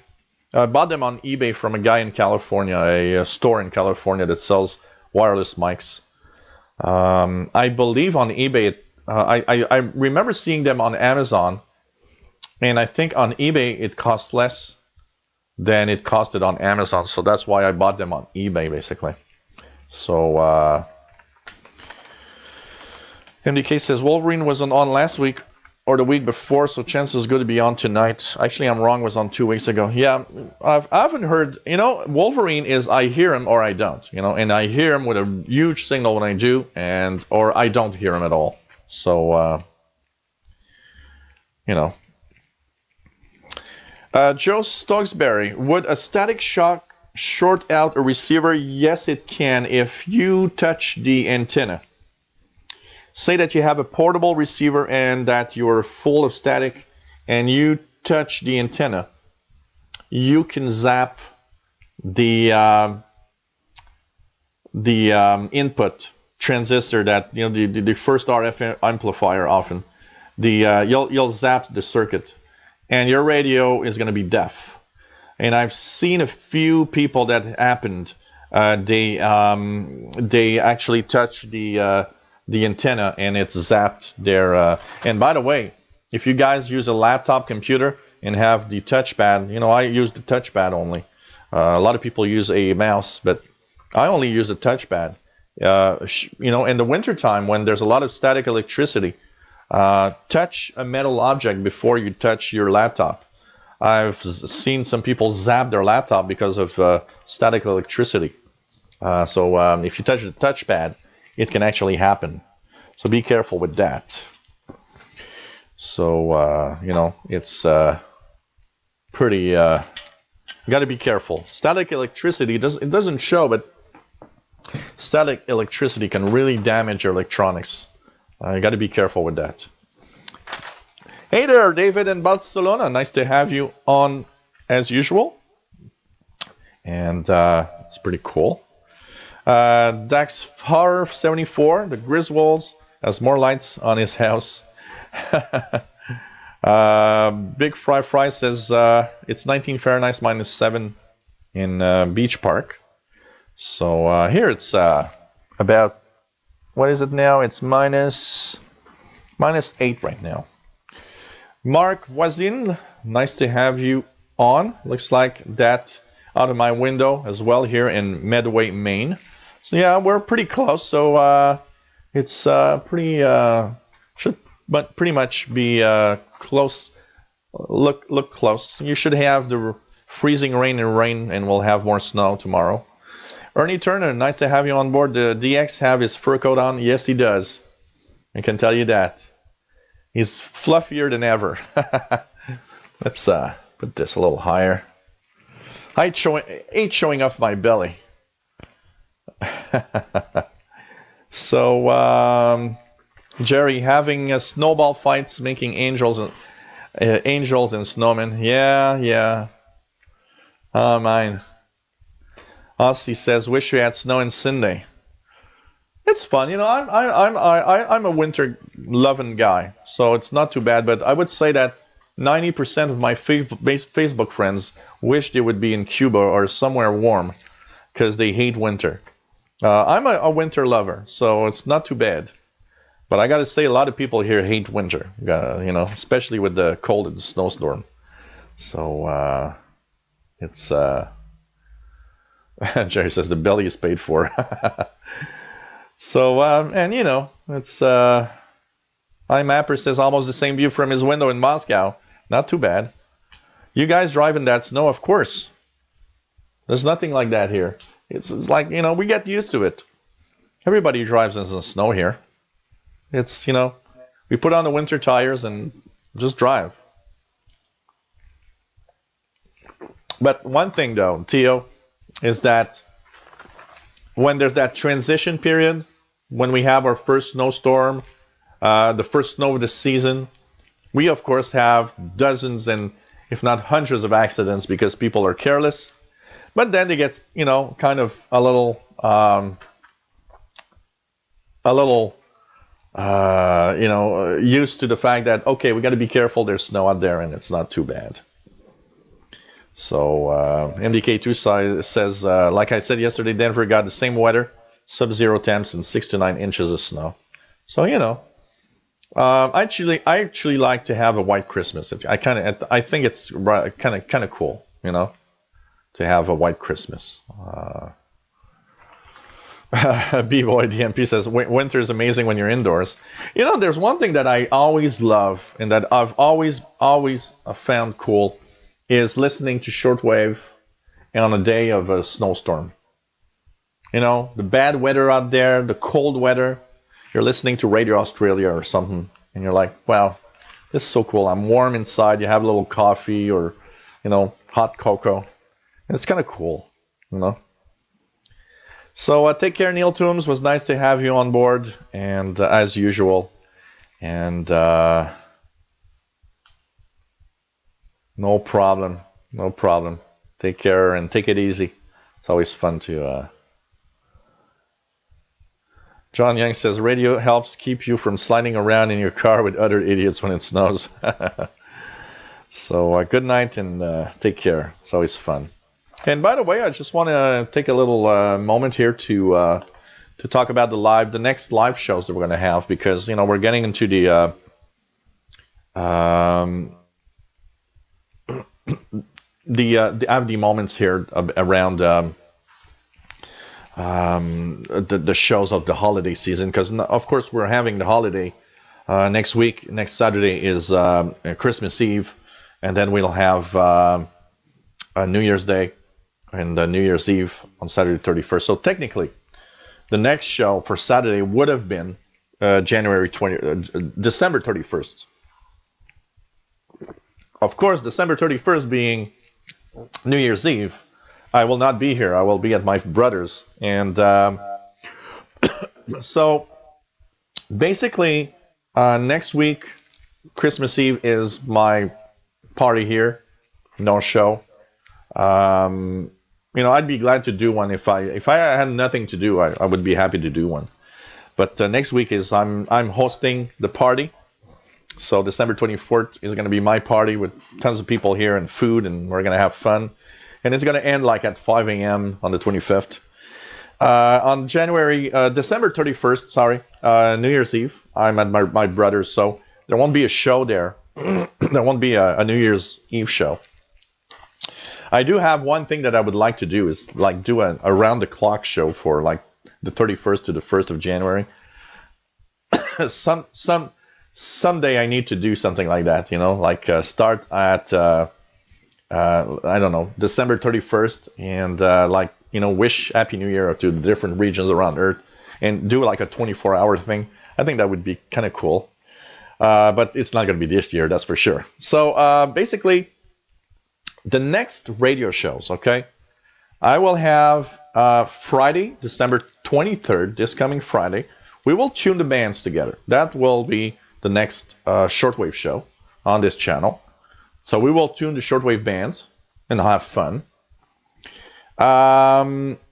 Then after that, the next radio shows are going to be in January, because between Christmas and New Year, one thing I got to say, there's a special show between Christmas and New Year on Wednesday, December 28th, 2100 hours UTC. That's going to be a special holiday season show just for the radio channel, because on the Windows channel, for those that follow me, I'm off between Christmas and New Year's. So the next shows, tuning the bands, December 23rd, this Friday, 2000 hours UT. 2100 hours UTC on Wednesday, December 28th, a special holiday season show. And then we'll get back into the regular shows on January 6th. We will have the another tuning the bands. On January 7th, Saturday, we'll have the next Saturday show. So if you're looking for a show for Saturdays, the next Saturday evening show will be January 7th, 2017. Incredible. We'll be in 2017. So lots of little things. And of course, I'll have my special holiday show on Wednesday, December 28th at 2100 hours UTC. Okay, what else do we have here? Okay. Take care, Gary Smith. It was nice to have you on board, and take care. Chris Little says we don't get a lot of snow in the UK. I would like a big snowstorm. You guys, the guys that are not used to seeing snow a lot, you guys should live at least once in a major snowstorm here in Montreal. It's something beautiful. If you take out the fact that you shovel everything and it's kind of complicated, I would say that anybody that has never seen that needs to see at least one time in their life a major snowstorm in a big city like Montreal. It's beautiful. I put on my jacket, I put on my coat, I put on everything, and usually in a big snowstorm I like to go and take a long walk and look at the snow and look at everything. It's incredible. And here what's incredible, and people that aren't used to that are amazed at how here it's a big snowstorm, but the city is still continuing like nothing is happening. It doesn't even slow down. So it's pretty cool. Theo, so when you drive, do you take any radios in your car? Well, portable receivers, often, not that often, but often. But I'm more of a bike guy. Of course, not in the winter time, but in the summertime, I like the bicycle in the summer. Well, I take radios to my brother's house. No, my brother is the kind of guy that thinks that shortwave radio is basically noise. I'll resume that to noise. So I can tell you that there's no. But my nephew, where I'm going, and my brother's, my nephew Gabriel has Texan PL 450 that I've given him, and he likes listening to some radio broadcasts from time to time with that. So there is a radio there, but it's not the time for radio. We'll be just having a party and having fun and drinking. You know, a typical party with my brother is we drink beer, we take vodka shots, we get real drunk, and we listen to music all night long. And typically we end that at like 7 in the morning, usually with something like, you know, I don't know, Dark Side of the Moon from Pink Floyd playing at 7 in the morning, totally drunk. And then, you know, I come back home on January the 1st around 7 or 8 a.m. I usually am pretty drunk at that time. I usually stop at McDonald's and get some McDonald's McMuffin, egg McMuffin with sausage, because it's like that thing that I crave when I'm when I'm drunk. I crave that thing. It's like, okay, let's get a couple of egg McMuffins with sausage, and I come home. Of course, my brother doesn't live very far, so I come home usually walking. So it takes about maybe half an hour of walk. And that's pretty much what it looks like on a New Year's Eve with my brother. So we start off the evening having a party, having a lot of fun. But the thing is, you know, as the night goes on, we are losing people because most people are leaving at some point. And we end up at, 3 or 4 in the morning, just me and my brother alone. And we listen to our favorite songs. We'll listen to Pink Floyd, some Led Zeppelin. We'll listen to Bob Dylan. We'll listen to more modern stuff also. Some U2, some Rolling Stones. And we'll talk about life. We'll talk about, the things you talk when you're drunk. Like, I can't believe I'm, approaching 50 years old. I can't believe life is going past so fast and so on. And, we just have a really nice bond. Me and my brother have a really nice bond together, and that's kind of what's going to happen on New Year's Eve. It's on Christmas Eve. It's here. We usually have a lot of fun. I have friends over, and it's pretty cool. But it's more of a thing in it's going to be more of a party, I would say, in on New Year's Eve.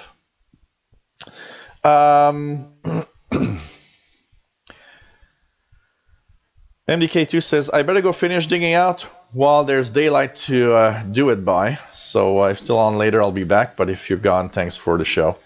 Take care. Have a nice shoveling evening. And who knows if I'll be still here later on. Take care. Always nice to have you on board.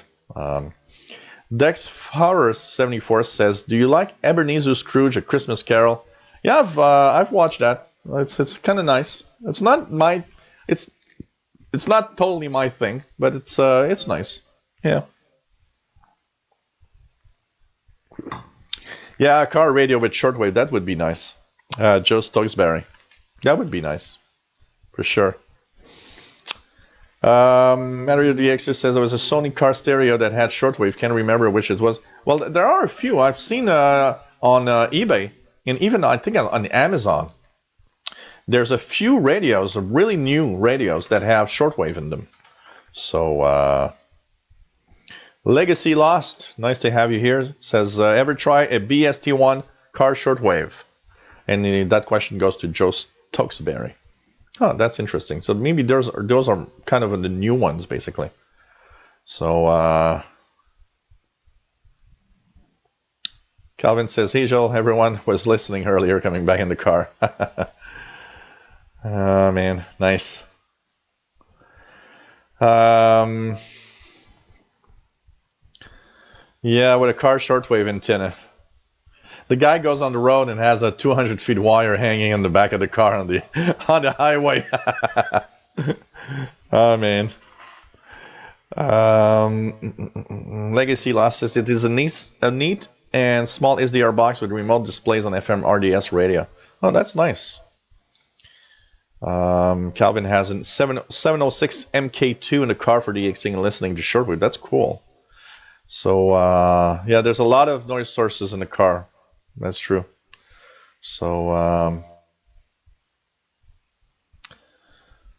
I remember in the 80s plugging in my shortwave receiver in the car and getting that engine noise. Man, that was something. So what else do we have here? Sorry, I'm going from one chat to the other. Jerry says, hopefully I can go ice fishing in a few weeks. Yeah, here it's still a little, it hasn't been cold enough for long enough for anything like that. And usually in January, and the city of Quebec has this the ice hotel that you can go to also. But once again, we've been having cold weather really just lately, so it's going to take a little time. SLNY says, in the same way, it's cozy to shortwave in the wintertime. Yeah, that's true. Oh, everybody hates driving in the snowstorm, Jerry. It's it's a snowstorm. You want to be inside and looking at the snowstorm outside. You don't want to be driving or going somewhere in the snowstorm. Never. So, and the benefits of darker days for better propagation. Yeah. Oh man. Well, you know what? That's exactly it. I'm a real Canadian guy because Aussie Orlando says it right. It's easier to deal with sub-zero temperatures than it is to deal with 100 Fahrenheit plus. And I'm the guy that hates totally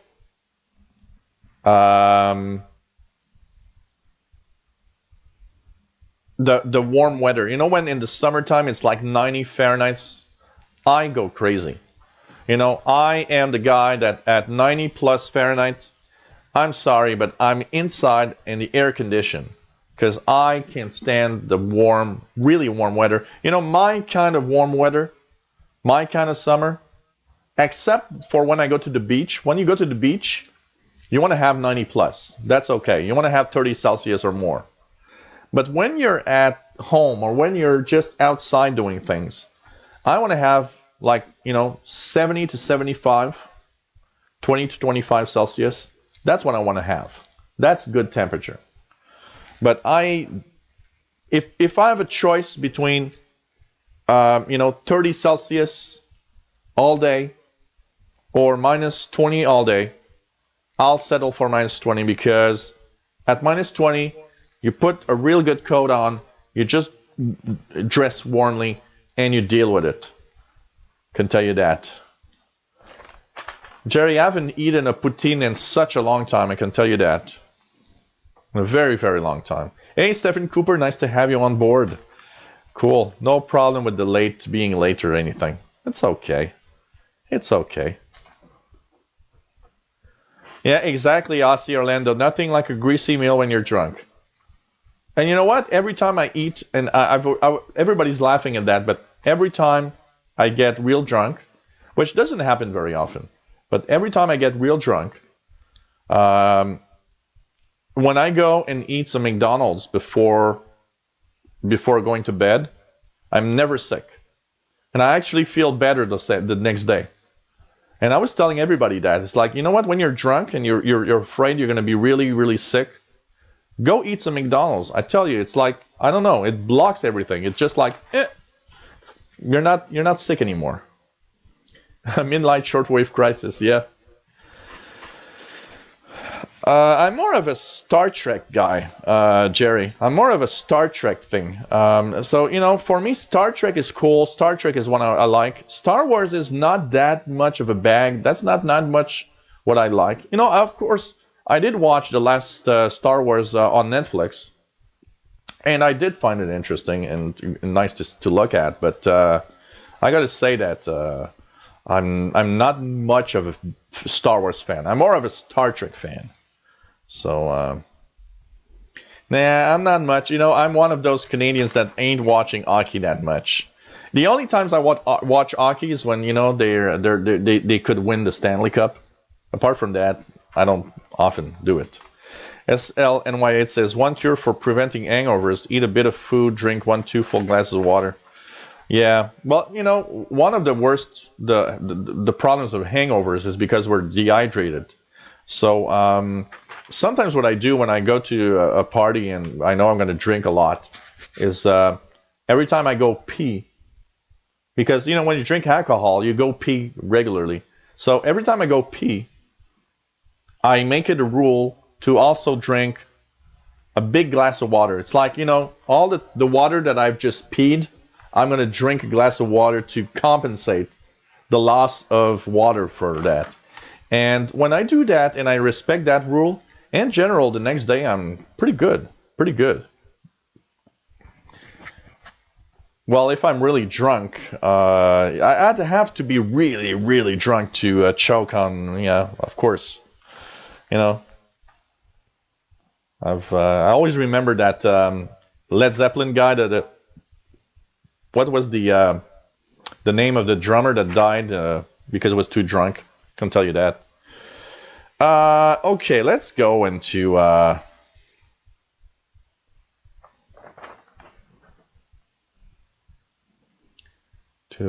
sorry, I'm moving from one place to the other, so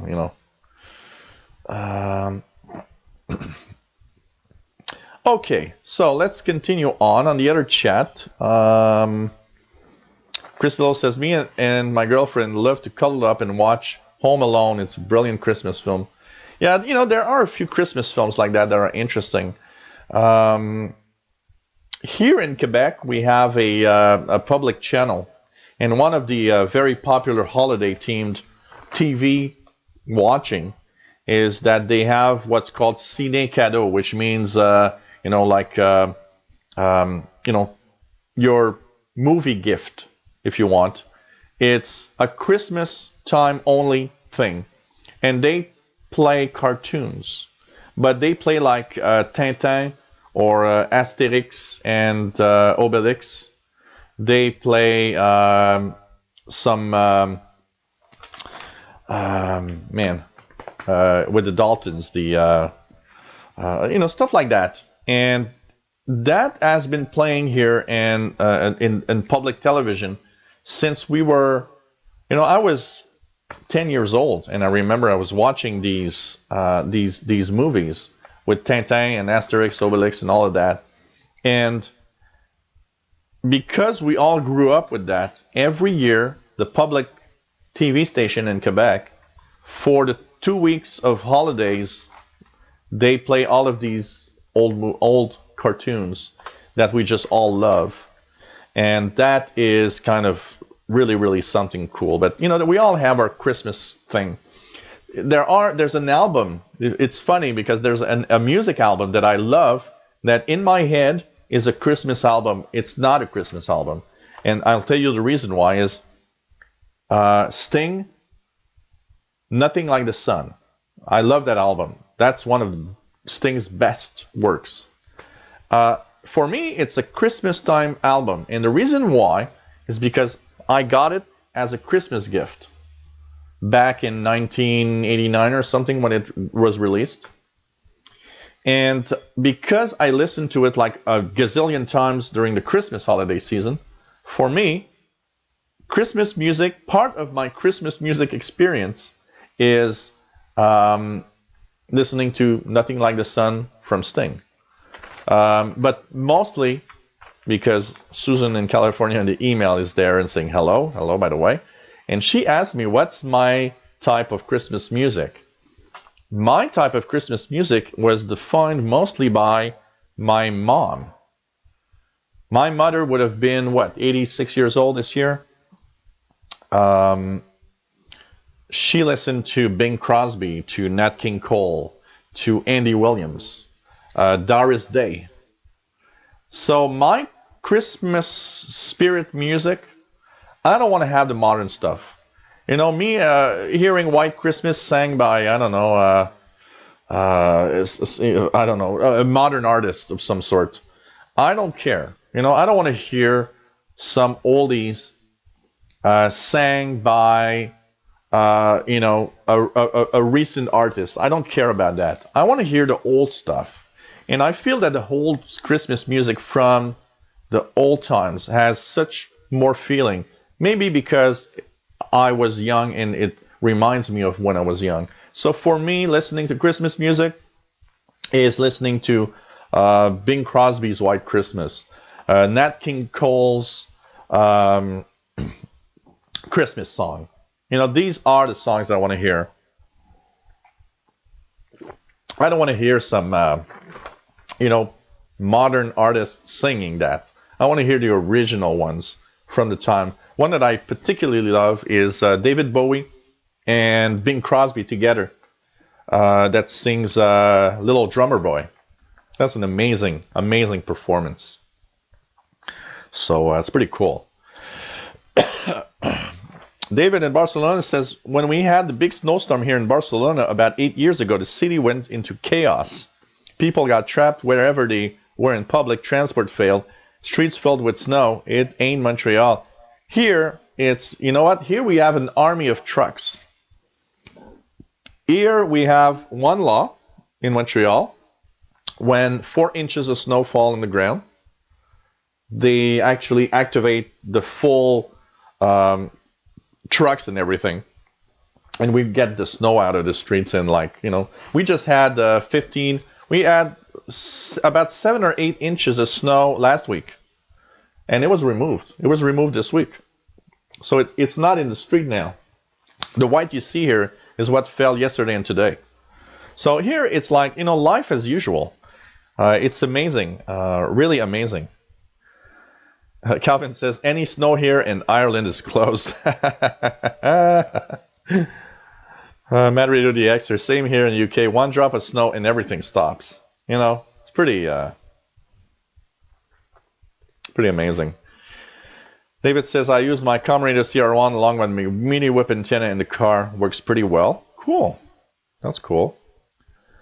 Nick says, if the GP5 SSB shows up, you can take it with you, have some brandy, and try to figure it out. I can tell you, Nick, I can't wait to have it in my hands and start playing with it. You've actually given me a really nice Christmas gift, I gotta say. I'm considering that as my Christmas gift this year.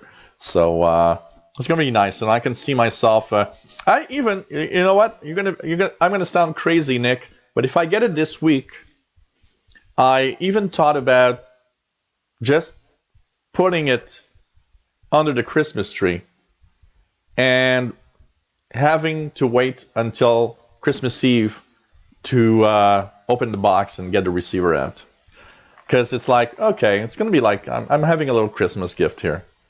So, I think that's... John Bonham. I think it's Bonham. KC135R. Something like that. John Bonham or something like that. It's his kid that does the drumming now. And by the way, if you guys haven't seen that on YouTube, there's a very I'm sorry I'm out of radio a little bit now, but if you guys want to have a fantastic version of Stairway to Heaven, there's a homage that was done to Led Zeppelin, and it's on YouTube. You just type Heart Stairway to Heaven live, and it's Heart that performs in front of the Led Zeppelin guys. I'm trying to find their names and I can't now. You can. It's just amazing. The performance is really amazing, and seeing the guys in Led Zeppelin that are like all emotional is crazy. I can tell you that. Crazy. Radio Week signal work. Did you ever get into TV or FM DXing? I did. You know what? I've never DXed really far on FM. I've DXed, stations maybe 100, 150 kilometers away, but not real DX on FM. But on TV, I did. When analog TV was here, I had a black and white TV, that I had kept that was used only for TV DXing. And basically, I would DX. I remember DXing a station out of Alabama on Channel 4. Another one out of Florida, also on Channel 4. I remember receiving on Channel 3 another station, I think was from Texas. Boy, I loved it when there was some sporadic e-skip and you could receive the low TV channels. It was just amazing. I love that, and I miss that. Since there's the, I haven't seen anybody. Does anyone DX HD TV signals now? Is it possible to DX that? Since they got digital, I've always thought that, well, maybe the DXing, TV DX hobby is gone. Anybody is DXing HD TV signals on the channels? I wonder. Chris Hill says the best thing about hot weather is thunderstorms. I do find thunderstorms kind of cool with the lightning and everything. Man Radio DXer says, I like the warm weather a lot more than cold weather. I cannot believe when I see people struggle and sweat in warm weather. They need to go places that go up to 40 degrees. Calvin says, girlfriend is listening as well tonight. Hey, Lisa. Hello there. Nice to have you here. It's not often. For most girlfriends, probably this is the most boring thing that their guy is doing. It's like, I go out with this guy that listens to Shortwave. Oh God, when he starts talking about that, I want to leave. That's probably the best way that most girls think about Shortwave. So it's nice to have you on board, Lisa. And welcome to the show. And as you see, it's not just Shortwave. I babble along with, almost anything. And yes, I am in Montreal, Quebec, Canada. Somebody the other day says, can you say that where you are? Because, it's like my girlfriend doesn't believe. And it's like, yeah, I'm in Montreal, Quebec, Canada. So, man. Legacy Lost says, live here in the lightning capital corridor of North America, Central Florida. Yeah, can bet you. David says, in Barcelona, we have highs of about 36 Celsius in the summer. Winters are quite warm at about 4. We rarely go into negative temp territory, but I remember when I was younger, it was more frequent. Here, it's June, July, and August. It's about 30 degrees Celsius, 25 to 30 Celsius. It's summer. It's really hot. We have warm weather.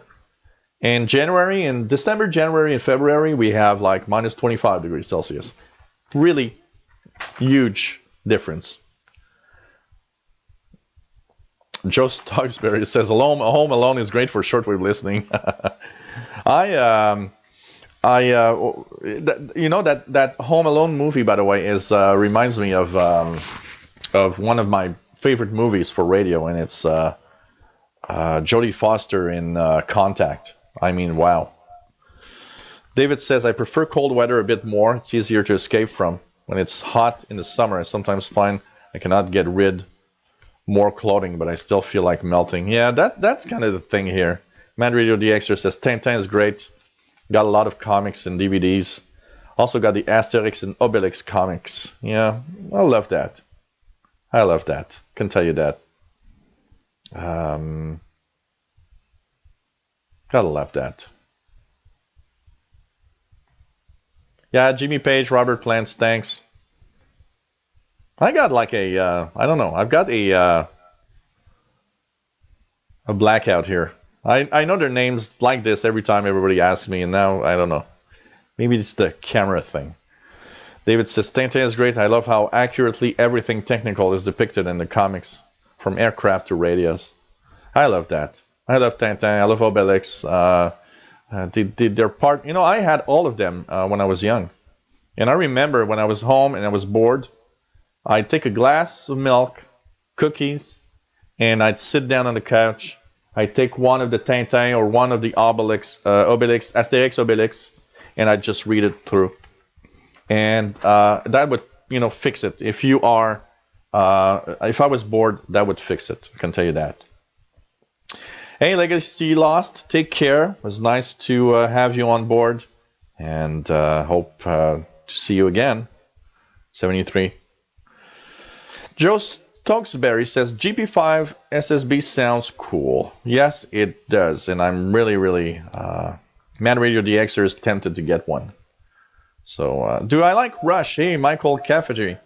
I'm not a big fan of Rush. I do like a few songs from Rush but I've never been a big fan of Rush.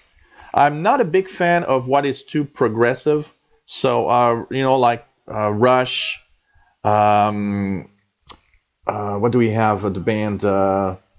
What's the band that was? Man, I'm really forgetting the bands tonight. The band that we had. Peter Gabriel and also man, how come I'm forgetting that? That band that Peter Gabriel was in at the beginning. Oh, Genesis. Sorry, Genesis. So things like that. I'm not a big fan. It's like too progressive. It's like not the kind of music I was into. I was more into it's same thing like Pink Floyd. I'm into the Pink Floyd starting with the album Metal and the Dark Side, Wish You Were Here, stuff like that. But I'm not much into the Pink Floyd of the, Atom Heart Mother and stuff, the beginning Pink Floyd. So, TOT says, I would listen to local fire department, UHF channel 74 and channel 2. I loved it. I remember when I had that black and white TV was one of the last ones that were made with the channel UHF channel going to 83. And they stripped off from 69. The last channel after a while was 69 because from channel 70 to 83, they stripped that off of the TV channels and they changed that into the analog cell phone band. And I remember having fun tuning into cell phone conversations on that TV when I would go to the channel 70 and up. That was kind of fun. Man Radio DXer says, it is possible to DX digital signals on TV, but never seen HD signals yet. Maybe I should put some kind of antenna on my 50-inch TV, and when sporadic E happens, try to see if I can get something. That could be interesting. Oh, that's nice. Theo says, my wife actually enjoys watching you with me. That's cool. That's cool. That's a good wife. That's a really good wife. Remember, she has to be with you for the rest of your life. You'll never get another wife like that. Online Metaphysics Studio says, one of my earliest DX drills was seeing a TV station in Tulsa, Oklahoma, when I was living in Manitoba. We had a beam on a tower aimed south towards Winnipeg. I would have loved to have a tower, a TV tower. Man, I would have DX'd a lot. Calvin says, she said you have a lovely voice. Everybody says that. You know what? This week, my girlfriend called from the hospital because she works in a hospital. And she wanted me to talk about something to one of her colleagues or one of her coworkers. And when I hung up, she called me back and she said, wow, my coworkers, the first thing that my coworker said is, wow, he's got an amazingly nice voice. Oh, it's life.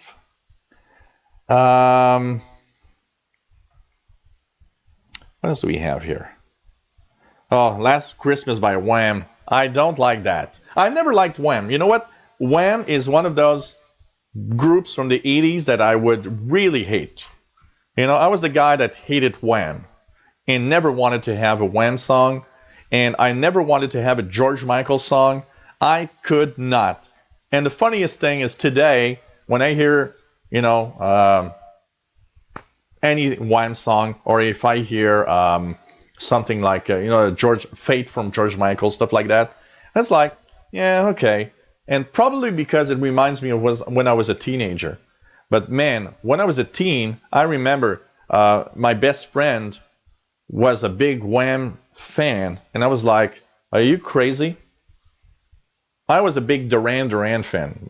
My band of the 80s was Duran Duran. His band of the 80s was Wham. And I was like, are you crazy? Duran Duran is so much better than Wham. And it's like, it was like a fight almost. So David says, oh man, what else do we have here?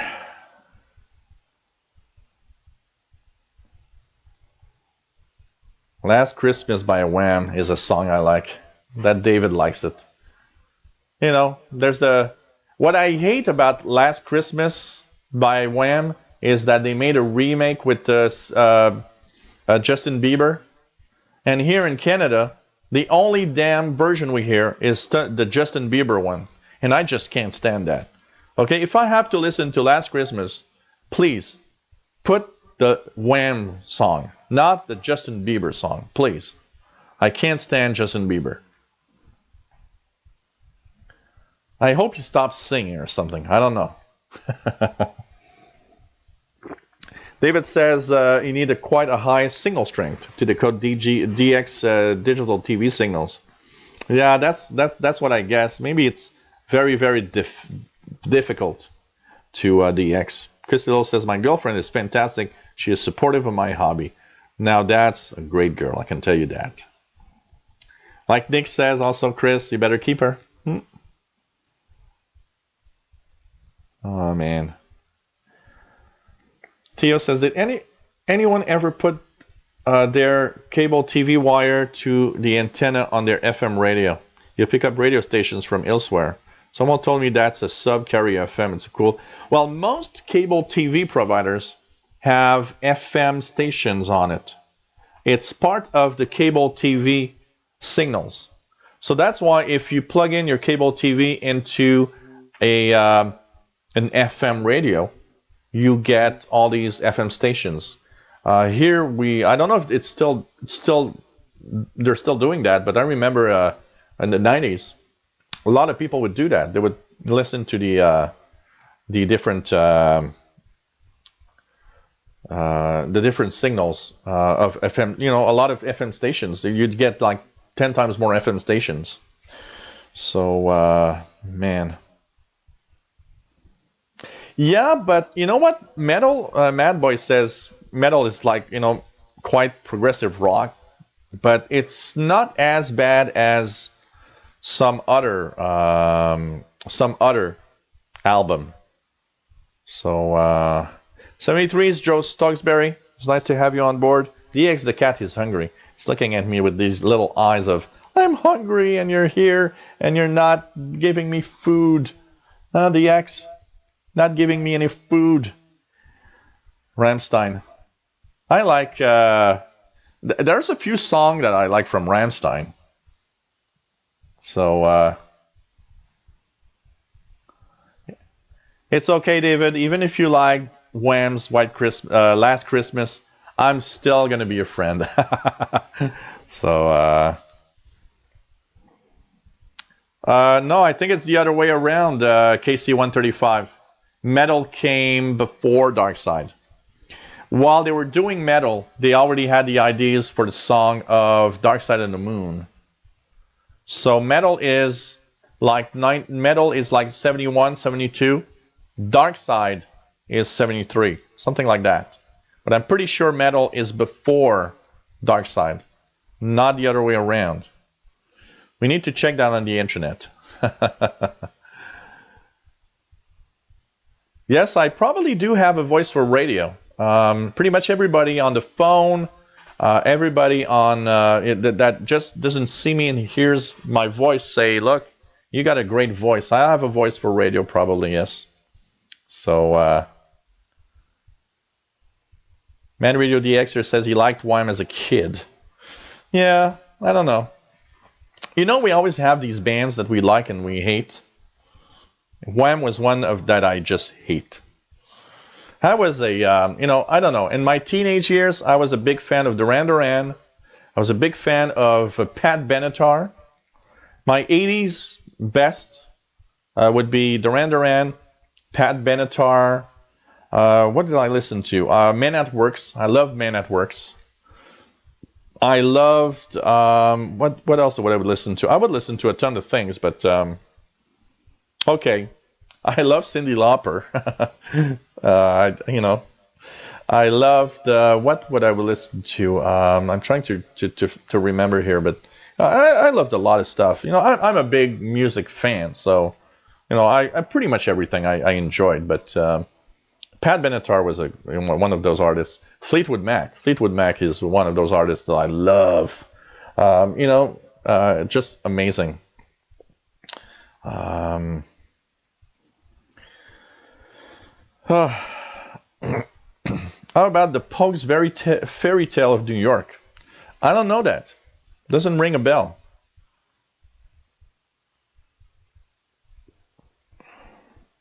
B-Boy DMP says, I remember using Shivaki TV in Azerbaijan for listening to Police on 127 kilohertz by manual tuning. Man. Mary's Boy Child by Boney M. Really? Boney M did that? Mary's Boy Child? I've never heard that. I have to find out. It must be on YouTube somewhere. By Boney M? Come on. That's it. Mad Boy says Metal is from 71, Dark Side is from 73. And that's what they show in that Pink Floyd at Pompeii show where they're in the Coliseum. That's kind of a cool video. And that video is filmed when they are in like playing the songs from Metal, but they are starting to experiment with the songs that are coming to Dark Side of the Moon, which I personally, Dark Side of the Moon, Dark Side of the Moon is my favorite Pink Floyd album and probably in the top 3 of my favorite albums of all time. But that's me.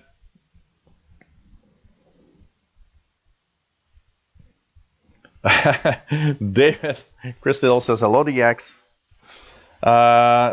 David in Barcelona says you may not like Wham, but at least something in which we both think alike is none of us can stand Justin Bieber. Oh man, I can't stand Justin Bieber. I'm sorry. I'm really sorry.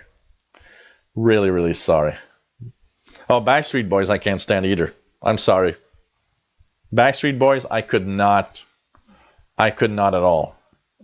I've never enjoyed the Backstreet Boys, I can tell you that. The Pogues Fairy Tale of New York. I need to check it out. The Pogues. I know the Pogues. I don't know what song I know about them, but I remember the Pogues. That's kind of cool. Hello there, Shinobi. Nice to have you on board. Billy Idol. Yes, Billy Idol. I love Billy Idol. I loved Billy Idol. Jerry says, hey, bye, PLF. Take care. Sorry if 38, not too long. It was nice to have you on board. Tora says, Bieber is the shame of Canada, universally hated by music lovers. Yeah, I guessed. Exactly. Phil Collins. Well, Phil Collins changed what Genesis was about. It became much more commercial. Genesis became much more commercial when Phil Collins joined. And wow. Yes, I've seen that. Genesis is supposed to do a world tour in 2017. That's true. Hey there, Remlap. Nice to have you on board. Aussie says, don't know if it's a death wish, but I love thunderstorms. Man. Can tell you that. Jerry says, the GP5 SSB will be my constant companion on my computer tech adventures. Huh, okay. Huh. That's nice. No, White Christmas sang by Justin Bieber. I will puke live on the camera. I can tell you.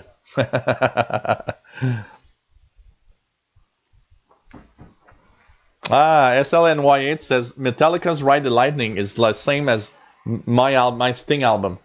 He received it he received the album as a Christmas gift, and he listens to the album every single year through December. Another one that's pretty Christmassy for me is the Police. The Police Synchronicity album that I got as a Christmas gift when I was younger. Take care, Richard, in Atlanta. Sorry. Oh, La Garde des Tucs. Yeah, that's a famous Quebec movie. La Garde des Tucs. Oh, man.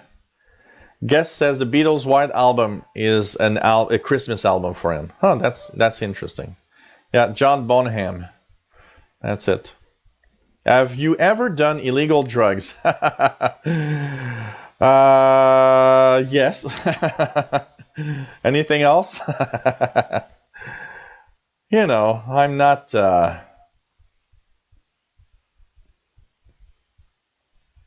momentary lapse of reason. Yeah, I like that album. That's a pretty good one. I was in college when that album got out, and that was the first time I saw Pink Floyd live at the Olympic Stadium here when that album came out. We're really not talking about Shortwave much tonight, eh?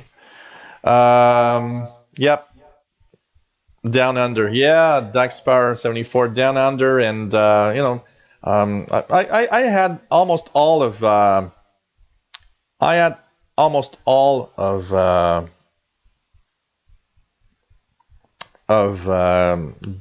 their albums. Crystal says I'm into Queen, and I have been since I was a kid. And their early stuff right up to the 90s. Can't stand Justin Bieber. Yeah. Oh, man. I love 80s music. I did like Michael Jackson. TOT says I love Michael Jackson growing up. I love Michael Jackson. It's my first show I've ever seen, by the way. I saw Michael Jackson in 1984 at the Olympic Stadium. It's my first show ever. My first show ever. The Backstreet Boys and the Spice Girls were big on the radio back when I was a kid in the early 2000s. Not really a fan of them, but I don't dislike the music. I don't hate them, but it's not something that I'm going to listen to. But you know what? When I was working, you were a boy in the early 2000s. I was working in the last job I had from 96 to 2000. There was a radio playing there all day. And so I've heard all the Spice Girl stuff, the Backstreet Boys stuff. The radio was playing that all the time, I can tell you that. KC135R. Yeah, I thought Metal was before Dark Side. Metal is that album that transitioned the sound of Pink Floyd into something else.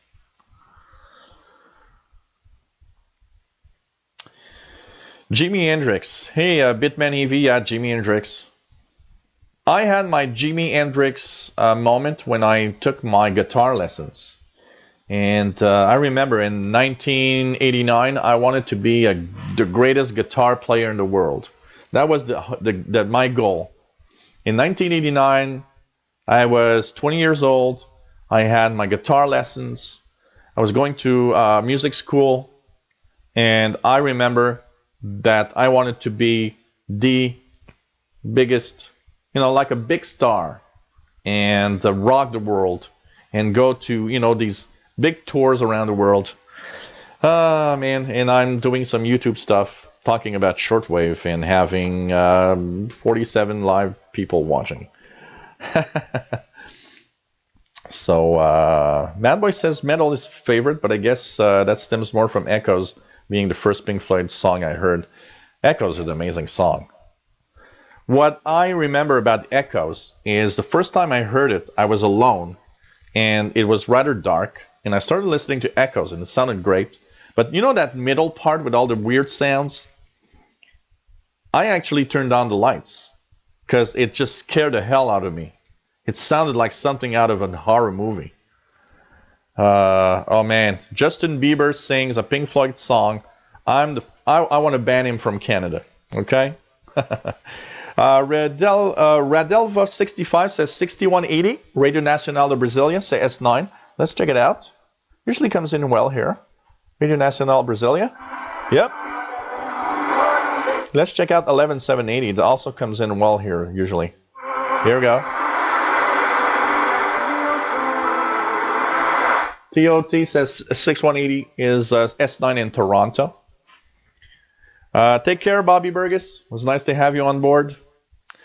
And Bitman EV, Joe Walsh, WB6ACU. Cool. Cool. David says, +1 for Michael Jackson. I have the Thriller LP first issue. No vinyl lover should lag the Thriller record. Thriller is an amazing album. I gotta say, it's, you know, I always say that the reason why Thriller was popular, it joined all music genres. If you look at, you know, a song like Beat It, that has a rock side to it, so it gets the rockers a little bit. And, you know, all the different songs on that album is amazing. The Thriller video was an amazing video. Hey there, 1990 Sunbird. Nice to have you on board. Welcome aboard, as usual. And DX the Cat that you just missed was here not very long ago. So everybody wants to vote Justin Bieber out of Canada if you sing some Pink Floyd. Bullfrog 89, cool, back, nice, nice, nice. Speaking of music, guess where I got my nickname from? Bullfrog 89. I'm trying to think about it. It doesn't, you know, where have you got your name from? I'm trying to think here, but I don't know. Let me know. Chris Lowe says, I love guitars. I have a PV Zodiac X bass guitar and love playing it. I've got a Fender Stratocaster here, and I've got a Marshall amp just there in the back. Here, I'm going to show you guys a little bit. Some of you already seen it, but here's the...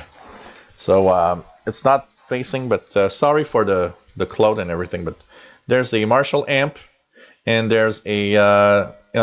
you see it sideways, but it's the red Fender Stratocaster electric guitar, a real one, not a fake one, a real one. So let's just bring this here a little more. So you know, wanted to be a big guitar player. Oh man. No, I haven't heard that anyone. I'm just gonna send it out. Stephen Cooper is wondering, did anyone hear the Marshall Island rebroadcast of the Amelia Hart SOS transmissions over the last few days? I've not heard anything like that. I didn't even know it was on. I should check the news a little more. Guest says, any comment on the death of Prince? I like Prince. I enjoyed a lot of Prince songs.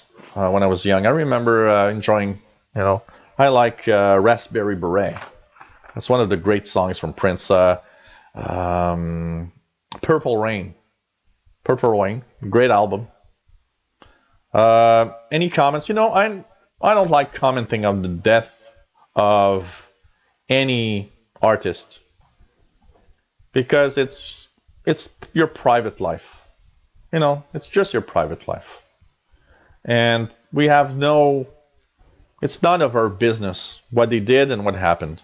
Okay, schedule for December 15th and 16th.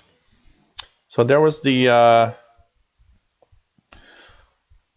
were frequencies that were kind of hard to get here in North America. That was impossible. That was impossible to get, pretty much. That's nice. Marshall Island and Amelia Hart's SOS transmission sending again. Wow. That must have been quite interesting. Those that received it, pretty sure. Hey, Mark Brando, I will hand you to the list of email for sure. You know what? A few of you have mentioned today that the email, the going out of emails for the list of my shortwave shows. You know, Google has this really really weird thing. So some of you are not receiving it, and maybe you are, but you are either receiving it in the junk mail folder, or I do get, every time I send out, I get like a certain number of emails that come back and say, well, we couldn't send those. So I'm going to add you again, Mark, to the list, and hopefully it's going to work next time that I send out the email before I do the show. Jean-Michel Jarre is quite amazing for the electronic music, I gotta say. Really, really is nice. Pink Floyd's Man Radio the Extra says Pink Floyd's Dark Side of the Moon track 2 is techno way before techno music was dance music. Yeah. Oh, Joe Satriani. Yeah, Bitman Evie. I did. I loved Joe Satriani. Once again, that was in my let's play guitar phase. Really, really nice. John Young says, haven't you young whippersnappers ever spaced out on Homagoma? I always thought Homagoma was kind of really weird and bizarre music. Oh, Kraftwerk. I love Kraftwerk. A lot of nice electronic music there. Kraftwerk is good. What is there? Radioactivity. What's the other one? There's quite a few that I like. Chris, wow, I have the same amp. It's a Marshall 8080 valve state amp that I bought in 1989 when I started my guitar lessons, and it still works perfect. It's a amp that is half transistor, and you can actually press a little button, and there's also the foot switch where you have a tube for the distortion and have that tube sound in the distortion, which is pretty cool. Oh, Tangerine Dream. I've never been a big fan, but there's a few things that I like from Tangerine Dreams. Mad Radio the Extra says, I still like Prince songs. Yep, they're all good songs. Prince has quite a few good songs. MDK2 says he tried to listen to the Amelia Earhart broadcast, but nothing. It was on 49 meters in the middle of the day, so it probably didn't go out far. Yeah, that's what I think. It wasn't a good frequency, at least for North America. That was not a good frequency. Pretty sure. So Autobahn, yeah, the model. Kraftwerk, yeah. Daft Punk. That's also something interesting. That's also something. The Robots, yeah. I sometimes put the Robots. There's a video clip on YouTube when you type the Robots from Kraftwerk. That's pretty cool. 2 Unlimited? No, I don't like 2 Unlimited, Ray. Yeah, Kraftwerk is amazing for electronic music. They were the pioneer of electronic music, really. That was something. So, oh yeah, I think it is. Tangerine Dream did the theme music for Street Hawk. Yeah, I think it is. Yeah. Oh man. Yeah, they are fantastic amps. I love mine too. You know what? I paid that amp $690 in 1989. And I remember the price because it was all the money I had. Once I paid for the amp, I didn't have a penny left. And I worked with a guy that was an amazing guitar player, okay? In 1999, sorry, 10 years later. 1999, I played with a guy that was one of the most amazing guitar players I've ever seen. Totally unknown, because all of them are. There's only a very small percentage that are known eventually. The guy was amazing. And he came home one day and he saw my Marshall amp and he said, oh God, I want to buy your amp. And I said, I'm not selling it. He said, look, you've got the one that they don't make anymore. And the one with the tube. And that is so much what I want. And he looked at me and said, look, I'm going to give you $2,000 for it. And I said, what? $2,000 for my Marshall amp? And he said, you don't know what you got. And I said, I'm sorry, whatever amount of money you're going to give me, I'm not selling it. I just love it. And that's it. So, hey, we're talking about shortwave tonight. A little bit like yesterday. The first hour, talking about all sorts of things. Sorry, guys, if you're wondering if you want to have a live show. If I get more thumbs down, I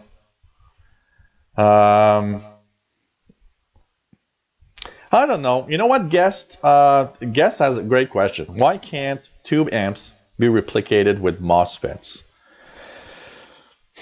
I don't know. I sometimes think that it's something in our mind because I think about how you can actually use electronics and solid state and program them to sound like a tube amp. And sometimes I'm wondering, is it just in our head? SG2 says Cuban numbers lady on 17480. Let's just try it out. I don't know if she's still there. Ain't hearing anything. I don't know. Maybe it left, but I ain't hearing much. Steve Vai, yeah, Jerry. By the way, Steve Vai. Yep, Steve Vai. That's also a really amazing guitar player. I don't know. Sometimes I wonder if it's not just here. It's like, a friend of mine has a $25,000 hi-fi system. And I went to his home and listened to his system. And I got a $1,000 one here. Okay? And you know what? I don't know if it's just me.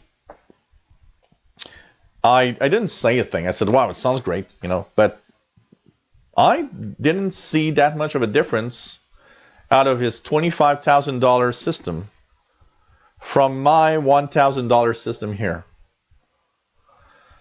And that's where I wonder if some of that is more in our minds than anything else. Jerry, will you take $700 for your amp? Give me $3,000 for an ICOM ICR 8600, and it's yours. But no, you know what? I don't want to sell it. I love that amp, and it's been with me since I'm 20 years old, and I don't know. It's like a friend now, and I can, Well, you know what, guest? That I got to say is a little crazy. I think, like he says that about Prince didn't allow his work on YouTube, and Bob Dylan is the same. It's very difficult to find a Bob Dylan song on YouTube. It's almost impossible. I don't know.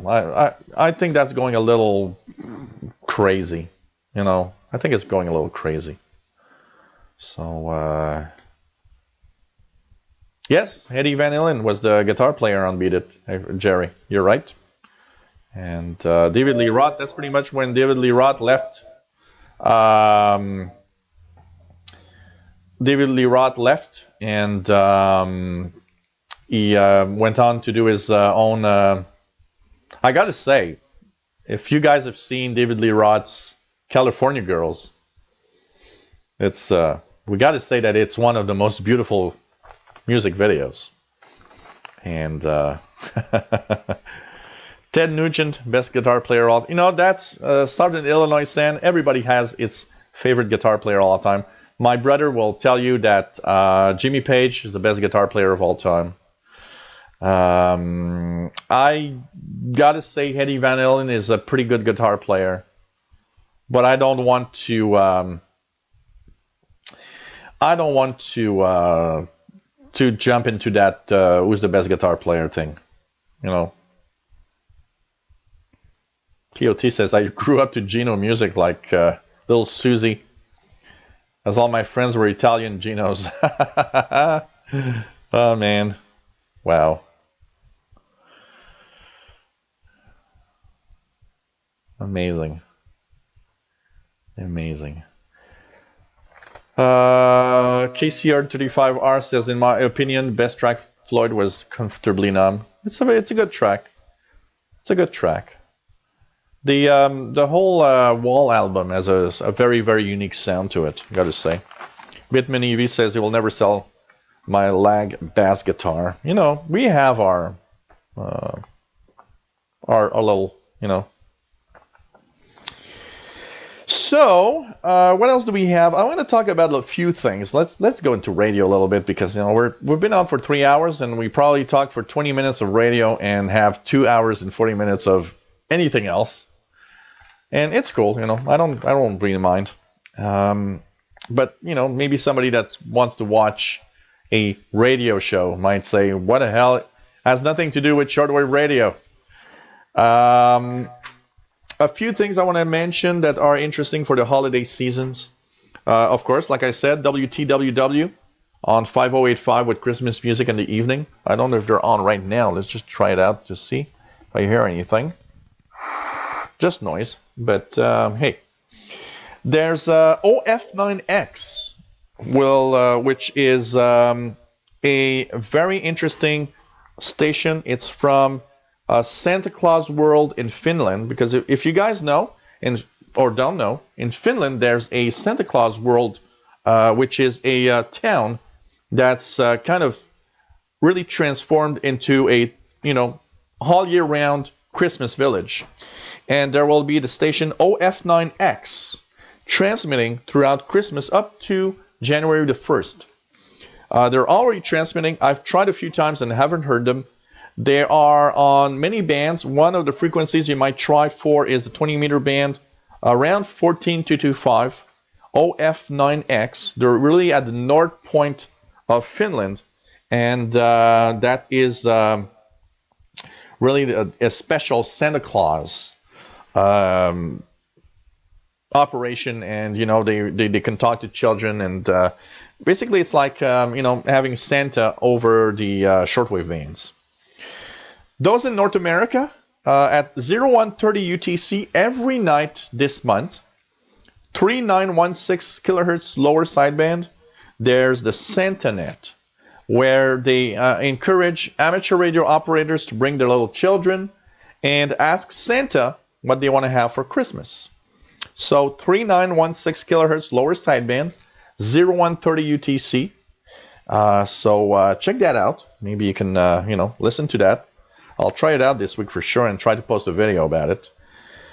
For New Year's listening, one of the interesting listening of New Year's is listening to and try to get as much BBC frequencies as possible in a 24 hours period time, because the BBC in starting from December 31st into January 1st will every hour and half hour, depending on where it is in the world, bring in and say Happy New Year to different countries and different cities and regions around the world, and it's always kind of fun to listen to. So they, they'll start at, for example, a specific hour and say, well, this is the BBC World Service. We want to wish a Happy New Year to Wellington, New Zealand, and so on. Depending on where New Year is arriving. So it's a 24-hour thing. And so try to listen to as many frequencies as possible, and basically try to tune in the BBC in that 24-hour period if you can. And also, many shortwave broadcasters have kind of holiday season a little team programming. Radio Romania often brings Christmas, New Year, and the holiday programs of how it's happening there in radio, in Romania, how it's celebrated. Also, Radio Prague, Radio Slovakia via WRMI that are quite easy to listen to in North America. So a lot of stations have special programs to listen to. So it's something to do, and it's pretty cool.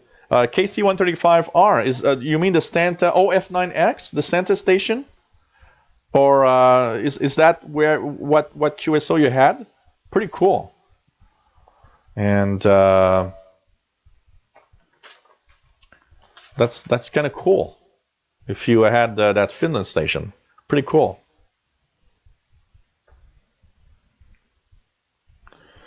Tora says, I want to know your $1,000 hi-fi setup. Lots of snake oil and high-end audio equipment. Mine is an old system. It's a it's an old Yamaha hi-fi system that came with for $1,000. I had the amplifier with the tuner, a turntable, cassette deck. No, cassette deck was not part of it. CD player. I added the cassette deck afterwards. So in total, it cost me like $1,500. And it has 100 watts per channel, and it just sounds great. But I got to say, when I go to somebody that says I got a $20,000 system, and I listen in, I don't really see anything better than my $1,000 Yamaha, my $1,500 Yamaha system. Just sounds great anyway. Gotta say. Just gotta say. Ted Nugent, good luck on YouTube. Yeah, a lot of them don't like being on YouTube for some reason, unfortunately. So, man. Yeah, Yamaha is a good make. That also was part of one of my first purchases. I bought that system in 1990. Again, the same job, low-paying job I had, minimum wage, that I bought my Kenwood R5000 with. I wanted to have a real good sound system, and I wanted to have a CD player because in 1990, having a CD player nobody had one, you know. So I remember getting that Yamaha sound system with my CD, and I remember the first CD I've ever purchased. The first CD I've ever purchased was a CD by God, I forget everything tonight. That's incredible. Man. Brothers in Arms. Brothers in Arms was the first CD I've ever bought from Dire Straits. And the reason why I bought Dire Straits' Brothers in Arms was because it was the first CD to be officially made DDD, digital all the way. And it had won a lot of prizes back then for the quality of the audio. And I remember the first thing, and I was a fan of Dire Straits anyways, so the first thing that I did when I got that sound system, I went out, I got Dire Straits' Brothers in Arms, and I listened to it from start to finish. And I was like, wow, that sounds great. But yet, even though I did buy a lot of CDs, I'm still a big fan of my, vinyls. I love listening to a vinyl. It just has such a great day. I gotta say that's wow. That was amazing.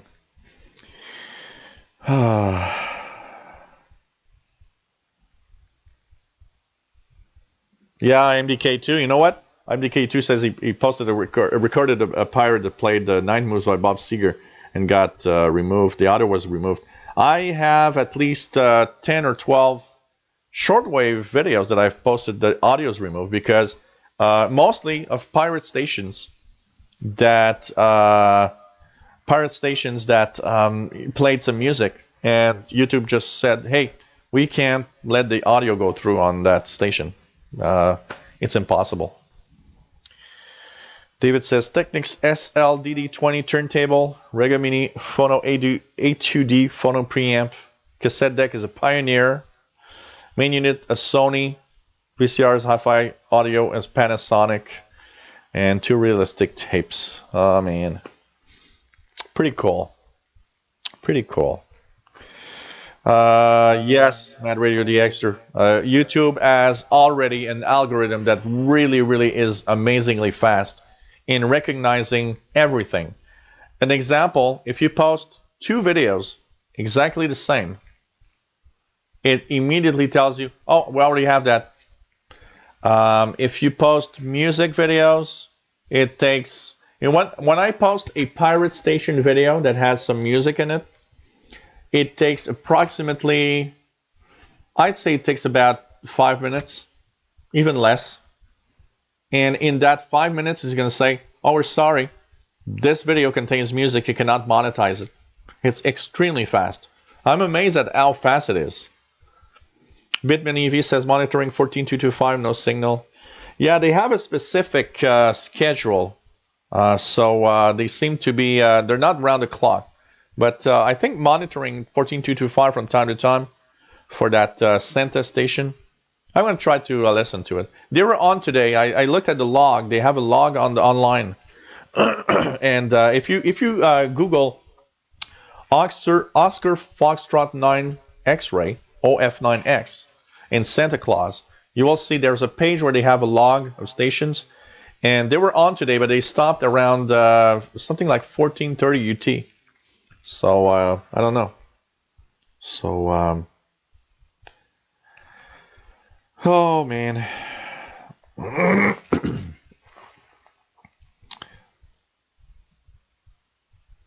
You had the log with the PA12XMAS in 2012. Wow. Cool. Hey, one-time pad. Nice to have you on board. Busy time for everyone, yes, of course. And Merry Christmas and Happy New Year to everybody. That's for sure. Yeah,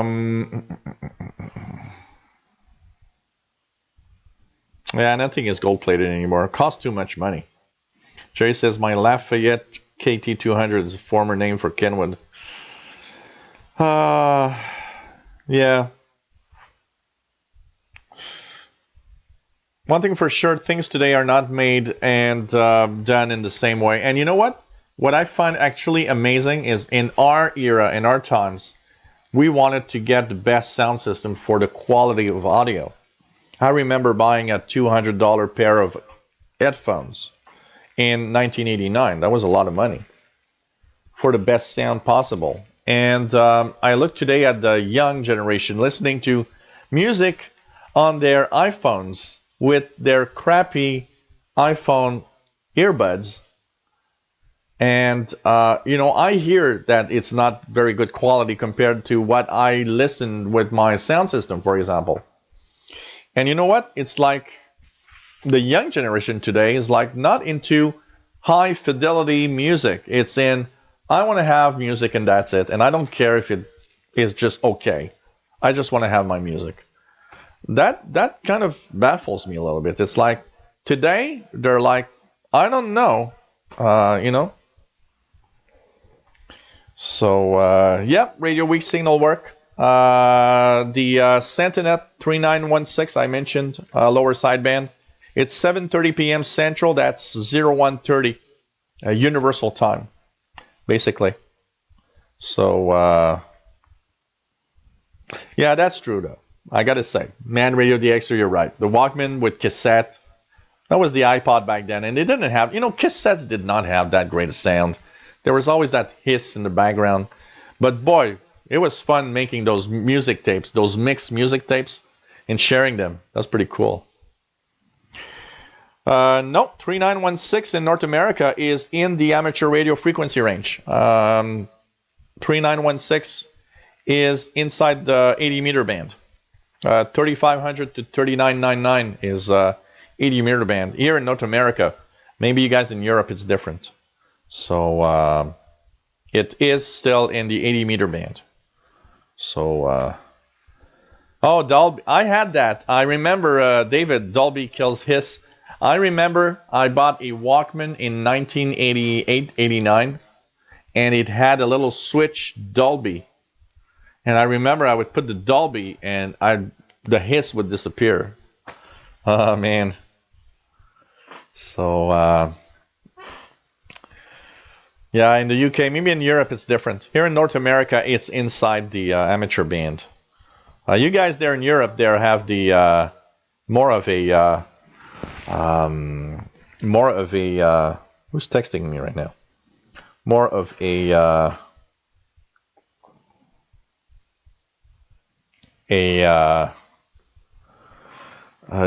some broadcast stations there. Sorry, I got. Shortwave Guest 63 says 7138.5 lower sideband now for OF9X. Are they on right now? Do you know if they're on right now, Shortwave guest? Lower sideband. 7138.5. I'm going to leave it there like that a little bit, but I don't know. Maybe at this time.